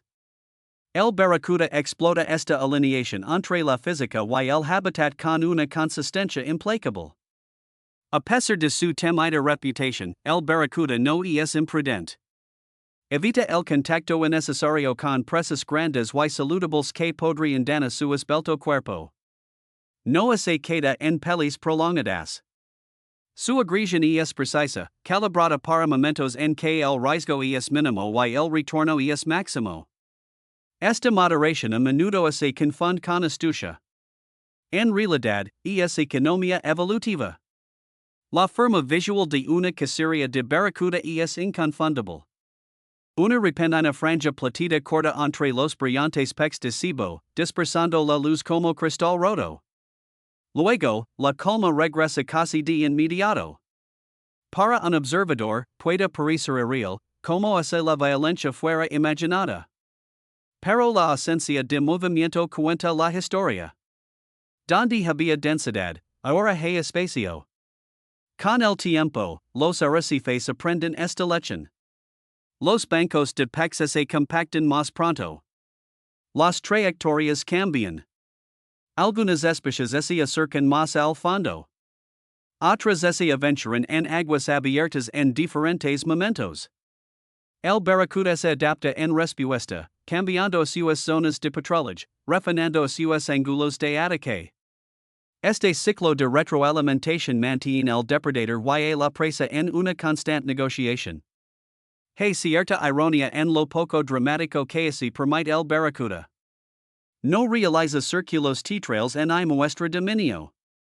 No ruge traves del agua en I descara a su presa a la vista. Su poder radica en la interrupción. Rompe patrones y se marca antes de que la atención pueda fijarse.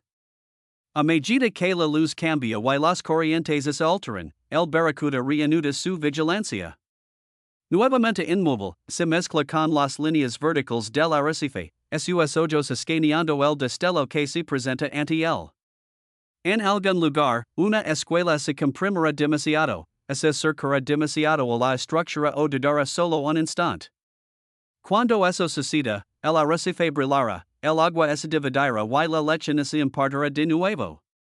En este mundo de abundancia resplandeciente y movimiento constante, la supervivencia no pertenece al más rápido o al más fuerte, sino al depredador que comprende cómo se propaga el miedo a través de una multitud y sabe exactamente cuándo atacar para convertir la unidad en vulnerabilidad. La noche liga lentamente al fondo marino. La luz se diluye, los colores se aplastan y el borde del arrecife se disuelve en sombras. Lo que parecía aberrado durante el día ahora se siente cavernoso, lleno de caminos vacíos y rincones ciegos. Esto no es una retirada. Es un cambio en la posición. A medida que los cazadores visuales pierden certeza y los animales más pequeños se encierran en sus refugios, comienzan a moverse formas acorazadas. Al principio, solo es uno. Una langosta emerge debajo de un saliente, a sus antenas barriendo amplios arcos a través del agua, probando corrientes, saboreando trazas químicas desde dos horizontes. Luego sigue otra, cada una manteniendo una distancia cuidadosa, sin agruparse, pero tampoco dispersándose.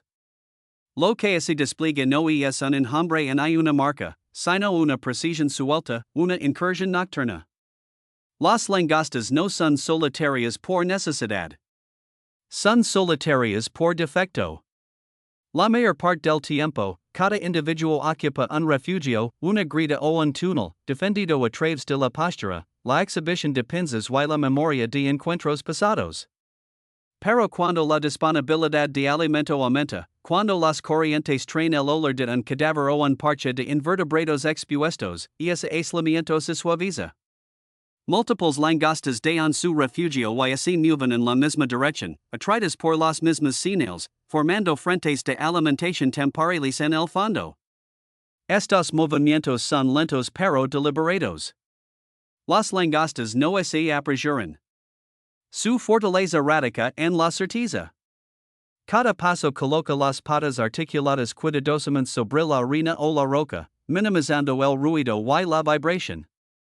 Las antenas se extienden muy adelante, actuando como sistemas de alerta temprana, detectando tanto presas como competidores. El fondo marino se convierte en un mapa escrito en gradientes químicos y cambios de presión, y las langostas lo leen con fluidez. La incursión nocturna favorece a los animales construidos para el contacto. Las langostas están acorazadas, sus gruesos exoesqueletos resisten la abrasión, las mordeduras y el caos raspante del fondo. Esta armadura cambia su forma de interactuar con el entorno. Mientras que criaturas de cuerpo más blando evitan la confrontación, las langostas avanzan. Se introducen en huecos, levantan rocas y desplazan animals más pequeños simplemente por ser demasiado sólidas para ignorarlas. La emboscada aquí no se asemilla a una velocidad repentina. Se parece a la inevitabilidad. Una langosta se acerca a un molusco de movimiento lento, un gusano o un cangrejo ya comprometido con un túnel. La presa siente presión y trata de retirarse, pero el volumen de la langosta bloquea la salida. No así require finura, solo posición. Las herramientas de alimentación importan. Las langostas poseen dos pinzas principales que no son intercambiables. Una está diseñada para aplastar, gruesa y poderosa, capaz de romper conchas con fuerza controlada. La otra es más afilada, diseñada para cortar y desgarrar tejidos más blandos. Esta división permite a las langostas manjar una amplia gama de presas sin dudar. Las conchas duras son quebradas. La carne expuesta es rebanada. Nada require una lucha prolongada. Esta ventaja mecánica convierte a las langostas en matones del mundo bentónico. No solo por agresión, sino por física. Los habitantes más pequeños del fondo no pueden aplicar suficiente fuerza para amenazar la armadura de una langosta, mientras que las pinzas de la langosta pueden deshabilitarlos con precisión. Incluso los animales que podrían superar a una langosta en terreno abierto se encuentran acorralados contra rocas, paredes de túneles o el peso del propio cuerpo de la langosta. Los puntos calientes de recursos intensifican este comportamiento. Un cadáver de pez atascado entre rocas, un parche de mejillones expuesto por el oleaje de tormenta, un denso grupo de erizos pastando algas. Estos lugares atraen a múltiples langostas, a veces desde distancias considerables. Cuando convergen, el tono cambia. La alimentación continúa, pero la postura se endereza. Las antenas se levantan más alto. Las pinzas se alzan. Las pelis territoriales aquí son menos sobre violencia que sobre negociación. Las langostas se evalúan constantemente, comparando tamaño, apertura de pinzas y experiencias pasadas. Las exhibiciones aumentan gradualmente. Una langosta avanza, otra levanta las pinzas. Se rodean y se golpean levemente, intercambiando información sin comprometer su dana. Solo cuando el tamaño es desparejo o el espacio es críticamente limitado, se produce el contacto. Cuando ocurren pelis, son breves y decisivas. Una langosta más grande utiliza su pinza de aplastamiento para inmovilizar o voltear al oponente más pequeño, poniendo fin a la disputa sin causar lesiones prolongadas. El perder se retira, a menudo abandonando permanentemente el punto caliente. Se conserva energía. El ganador se alimenta. Este equilibrio evita que los terrenos de alimentación se convierten en chaos. Múltiples langostas pueden explotar el mismo recurso de manera secuencial o lado, cada una abriendo acceso temporal. El sistema favorece la confianza respaldada por armaduras en lugar de ataques imprudentes. Ecológicamente, estas incursiones nocturnas son importantes. Las langostas son tanto depredadores como carroñeros, eliminando presas de movimiento lento y consumiendo restos que de otro modo persistirían. Al descomponer animales de conquistura, abren acceso a carroñeros más pequeños que no pueden romper esas defensas. Al alimentarse durante la noche, reducen la competencia con depredadores diurnos y distribuyen la presión de alimentación a lo largo del tiempo. Su movimiento también perturba el sedimento. A medida que las langostas caminan, excavan y recolocan presas, aerean el fondo marino, redistribuyendo material orgánico y oxígeno. Esta ingeniería sutil influye en que organismos pueden sobrevivir en el sustrato, moldeando la comunidad bentónica mucho más allá de lo que es visible. Pero la dominancia no es constante. Las langostas llevan una vulnerabilidad inherente que reconfigura su comportamiento, la muda. Para crecer, una langosta debe desprenderse de su exoesqueleto completamente. Este proceso es inevitable y peligroso. Cuando la vieja concha se rompe y la langosta se libera, emerge blanda, flexible y casi indefensa. Las pinzas que antes aplastaban conchas ese vuelven gomosas. La armadura que antes repelia mordiscos se convierte en una piel flexible. Durante horas o días, dependiendo del tamaño y la temperatura, la langosta pasa de ser un mate a convertirse en víctima.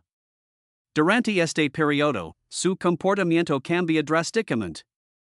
Las langostas se retiran a refugios profundos, evitando moverse siempre que pueden. De alimentarse.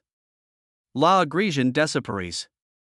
Incluso los individuos más dominantes optan por ocultarse en lugar de utilizar la fuerza. Si son descubiertas, una langosta con caparazón blando no puede luchar eficazmente, solo puede huir, y escapar raramente en éxito en el fondo marino. Los depredadores lo saben. Los peces patrolan las grietas. Los pulpos exploran los agujeros con sus brazos y ventosas. Incluso otras langostas pueden canibalizar a un individuo recién mudado si se presenta la oportunidad. La incursión nocturna se detiene para aquellos en transición. Esta vulnerabilidad iniecta humildad en el sistema. Ninguna langosta permanece dominante para siempre. El crecimiento exige exposición. La armadura debe ser perdida antes de poder ser reconstruida. Este ciclo impide el control absoluto de los recursos y asegura la rotación dentro de las poblaciones. Una vez que el nuevo caparazón se endurece, la fuerza regresa rápidamente. Los minerales se reabsorben. Los músculos recuperan su ventaja. La langosta emerge de nuevo, a menudo más grande que antes, lista para reclamar territorio o explorar nuevos campos de alimentación. El riesgo se ve recompensado con ventajas. Visualmente, una incursión nocturna es tanto sutil como imponente. Formas acarizadas se mueven sobre la arena pálida, con las pinzas hacia adelante, y los tentáculos trazando líneas invisibles. Cuando se encuentra la presa, el movimiento se concentra en un solo punto. Las sombras se superponen. Las pinzas suben y bajan. Luego, el grupo se dispersa de nuevo, cada individuo arrastrando una porción o moviéndose hacia la siguiente señal. No hay drama impuesto para la exhibición. No hay movimiento desperdiciado.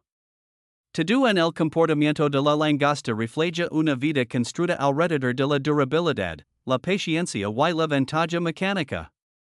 No necesita velocidad. No necesita sorpresa. Necesita tiempo y contacto. En el ecosistema más amplio, las langostas actúan como reguladoras de lo lento. Eliminan animales que dependen de conchas, agujeros o inmovilidad como defensa. Reciclan proteínas atrapadas en armaduras y huesos. Convierten biomasa varada o escondida en energía que se mueve hacia arriba a través de las cadenas alimenticias. Su presencia también altera el comportamiento de otros. Los moluscos se agrupan de manera diferente. Los cangrejos eligen refugios más pequeños. Los peces ajustan sus rutas de patrullaje nocturno. Incluso los depredadores que cazan langostas aprenden a sincronizar sus ataques con los ciclos de muda. La langosta no solo deforma a lo que come, sino también a como viven los demás a su alrededor. A medida que la noche se densa, la incursión se dispersa. Los individuos se dirigen hacia sus refugios, con el vientre lino y los tentáculos bayando. Algunos permanecen activos hasta el amanecer. Otros se retiran temprano, protegiendo su territorio contra los tardíos.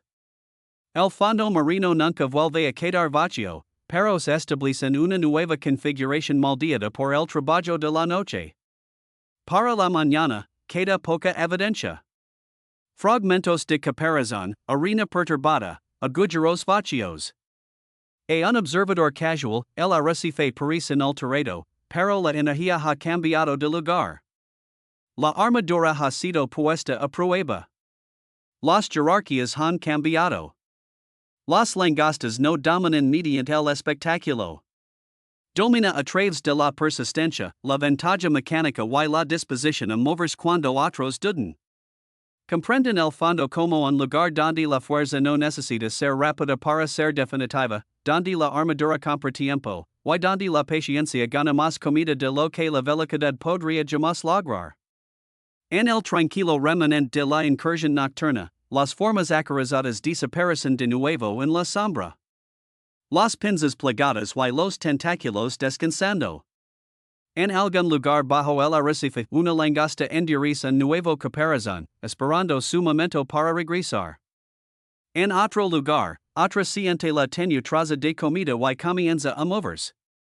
En el fondo marino, el poder no se anuncia con estruendo. Camina. El arrecife no registra el peligro rápidamente cuando la amenaza se mueve la velocidad de la inevitabilidad. No hay sombras repentinas, ni olas de presión, ni explosiones de aceleración que hagan dispersar a los peces. En cambio, el cambio liga silenciosamente, casi con cortesía, mientras docenas de cuerpos de movimiento lento se deslizan sobre rocas y conchas, extendiendo y contrayendo los brazos, probando la superficie como dedos buscando en la oscuridad. Para cuando el sistema reacciona, ya es demasiado tarde. Las estrellas de mar no cazan. Avanzan sobre lechos de mariscos y caras de arrecifes. Aparecen en números que parecen irreales. Formas naranjas, moradas y beige pálidos superpuestas unas sobre otras. Los brazos se entrelazan, las puntas se curvan y desenroscan al encontrar resistencia. Desde arriba, parece casi estático, como un derrame de color congelado en su lugar. Pero de cerca, el movimiento es constante, sutil, implacable. Esta es una depredación masiva de una forma extraña. Sin persecuciones, sin emboscadas, sin ataques, solo presión aplicada a lo largo del tiempo hasta que las defensas fallan. La presa aquí suele ser inmóvil por destino, con músculos sujetos a las rocas, almejas enterradas en sedimentos, ostras cementadas en densos arrecifes. Estos animales evolucionan para resistir olas, aire seco y escombros golpeadores. Sus conchas son fuertes. Sus músculos se cierran con firmeza. Contra la mayoría de los depredadores, esto funciona. Pero frente a un brood de estrellas de mar, se convierte en una desventaja. Una sola estrella de mar representa una amenaza inmediata mínima. Se mueve lentamente, sus pies tubulares se adhieren y sueltan con paciencia hidráulica. Pero cuando cientos convergen en el mismo lecho, las reglas cambian. Lo que uno no puede abrir, muchos pueden agotar. El ataque comienza con el contacto. Una estrella de mar se posiciona sobre una concas, envolviendo sus brazos alrededor de los bordes. Los pies tubulares se adhieren con sorprendente fuerza. Cada pie aplica una pequeña cantidad de fuerza, casi insignificante por sí solo. Pero la estrella de mar no necesita dominar la concas, solo necesita aplicar una tensión constante. Las almejas y medulones responden instintivamente. Se cierran, selando el tejido blando tras una armadura gruesa. Esta respuesta funciona contra depredadores que muerden, pero cerrarse no es gratuito. Require un esfuerzo muscular continuo. Pasan los minutos, luego las horas. La estrella de mar no se cansa. No quema oxígeno al mismo ritmo. Su metabolismo es lento. Sus demandas energéticas son mínimas. Los músculos de la presa comienzan a fatigarse. Cuando la concas finalmente se abre por una fracción, ocurre algo extraordinario. La estrella de mar no muerde. No tira de la concas. En lugar de eso, la estrella de mar evirut su estómago, empujando un tejido blando y pálido a través de su boca y hacia la estrecha hendidura entre las mitades de su caparazón. Esto es digestión externa, una de las estrategias de alimentación más extrañas en el océano. Las enzimas digestivas inundan el interior de la presa. La carne se licúa donde se encuentra. La estrella de mar está alimentando sin tragar. La presa permanece viva durante parte de este preciso, incapaz de cerrar su caparazón por completo, incapaz de escapar, incapaz de defenderse. La digestión avanza lentamente, de manera eficiente, sin esfuerzo desperdiciado. Una vez que el tejido blando se descompone, la estrella de mar retira su estómago, absorbiendo los nutrientes de vuelta a su cuerpo y dejando atrás un caparazón vacío. En aislamiento, este proceso es eficiente casi quirúrgico. En números, se vuelve catastrófico. Los lechos de moluscos que tardaron años en establecerse pueden ser despejados en días. Las estrellas de mar se apoyan unas sobre otras. Cada individuo se alimenta de manera independiente pero contribuye al mismo resultado. El lecho colapsa no por la violencia, sino por la persistencia multiplicada por la escala. Esto es una guerra de asedio en un arrecife. La presa no puede huir. No puede esconderse. Su única defensa es la resistencia. Y la resistencia falla cuando la prisión nunca cesa. Incluso los caparazones más fuertes no pueden compensar los músculos que deben permanecer contraídos indefinidamente. La estrella de mar comprende esto, no de manera consciente, pero la evolución la ha moldeado en una criatura que gana esperando. Los estados poblacionales convierten esta estrategia en una fuerza ecológica. En condiciones normales, los números de estrellas de mar están limitados por depredadores, enfermedades y disponibilidad de alimento. Pero cuando esos controles se debilitan, cuando la entrada de nutrientes aumenta o los depredadores disminuyen, las poblaciones de estrellas de mar pueden explotar. Las larvas sobreviven en mayor número. Los juveniles se agientan densamente. De repente, los arrecifes se enfrentan a un ejército de consumidores de movimiento lento sin oposición inmediata. Uno de los ejemplos más infames involucra a las estrellas de mar corona de espinas en los arrecifes de coral, pero el patrón se extiende más allá de cualquier especie única. Cuando las estrellas de mar alcanzan altas densidades, su alimentación transforma los hábitats. Los lechos de moluscos desaparecen. La cobertura de coral disminuye. La estructura física del arrecife cambia. Esto es importante porque la estructura lo es todo.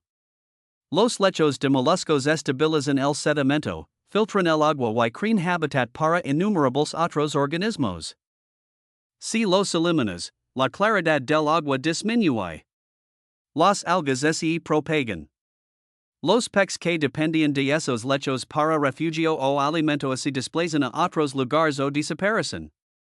Lo que comenzó como una alimentación de estrellas de mar se convierte en una cascada que remodela todo el ecosistema. La estrella de mar no pretende este resultado. Simplemente sigue la oportunidad. Cuando el alimento es abundante y la competencia baja, se alimenta y se reproduce. Cuando los depredadores están ausentes, se expande. El arrecife pega el precio. El lento ritmo de esta depredación hace que se fácil subestimar. No hay un momento dramático el que señalar, ningún ataque singular para filmar. En cambio, el daño se acumula silenciosamente. Un lecho se adelgaza, otro colapsa. Semanas después, el arrecife se ve fundamentalmente diferente. Despejado de complejidad, simplificado en roca desnuda y algas. La recuperación, esa liga, toma años. Sin embargo, incluso aquí, la historia no es unilateral. Los brotes de estrellas de mar a menudo revelan un desequilibrio en lugar de crearlo. La sobrepesca elimina a los depredadores de las estrellas de mar. La escarencia de nutrientes aumenta la supervivencia de las larvas. El estrés climático debilita las defensas del coral y de los moluscos. La estrella de mar no es el villano. Es el síntoma que se convierte en el mecanismo. Biológicamente, las estrellas de mar están perfectamente adaptadas a este papel. Su simetría radial permite que cualquier brazo funcione de manera independiente. Si se pierde uno, puede regenerarse. Su sistema nervioso es descentralizado, lo que las hace resilientes a las lesiones. Sus pies tubulares operan hidráulicamente, generando agar sin fatiga rápida. Su digestion elude por completo las limitaciones del tamaño de la boca. Están diseñadas para desmantelar cosas que no se mueven. Incluso su lentitud es una ventaja. Un depredador rápido debe tomar decisiones rápidamente y arriesgarse al fracaso. Una estrella de mar puede probar, retirarse, volver a aplicar presión, cambiar de objetivo. El tiempo es su aliado. En un arrecife metido en décadas, esperar es una estrategia viable.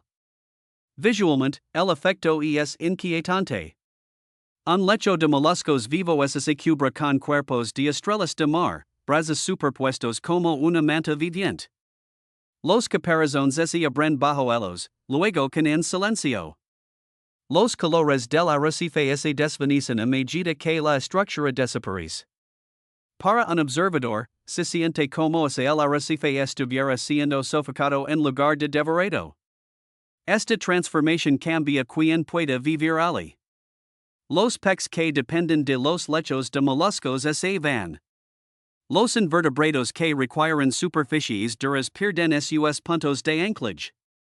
Las algas y las especies oportunistas se instalan. El arrecife transiciona de un hábitat tridimensional complejo a algo más plano, simple y menos productivo. Eventualmente, los depredadores responden.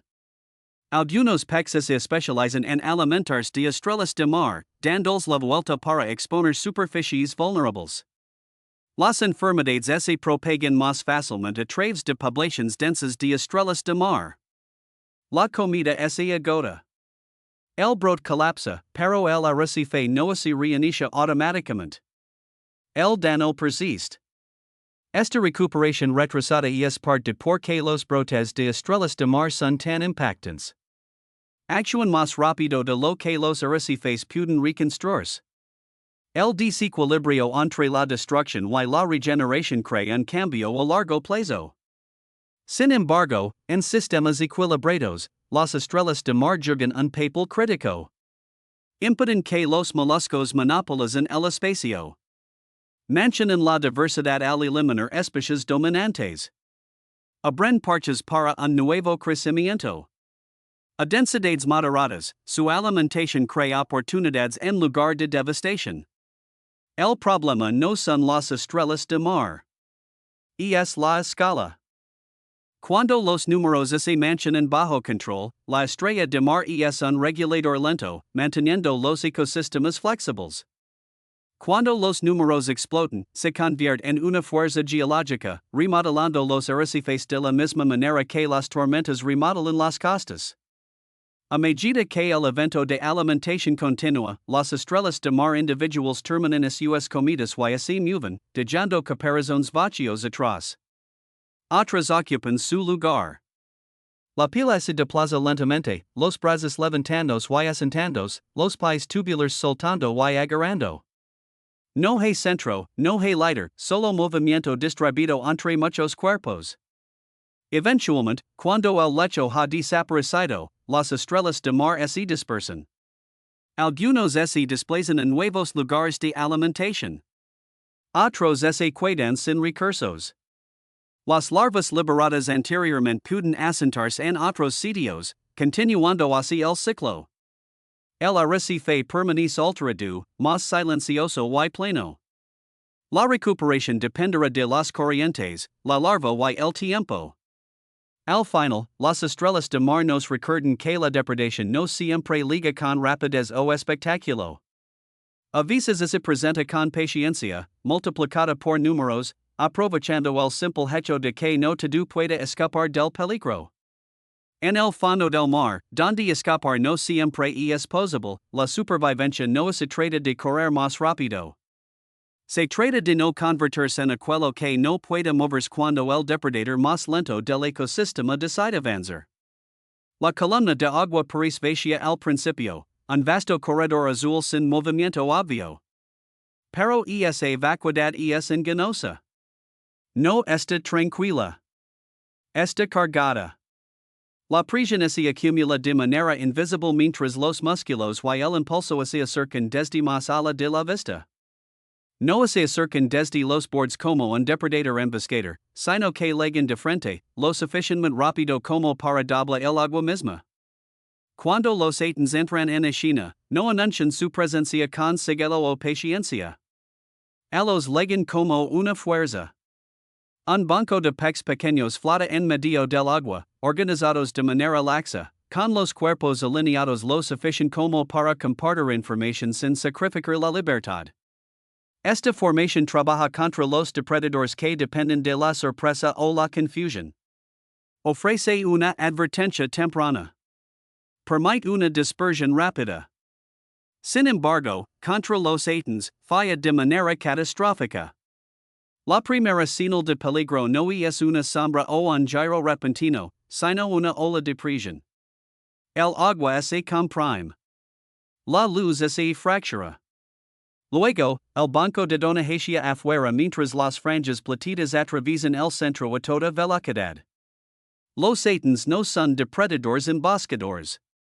No están esperan ni atacan desde la ocultación.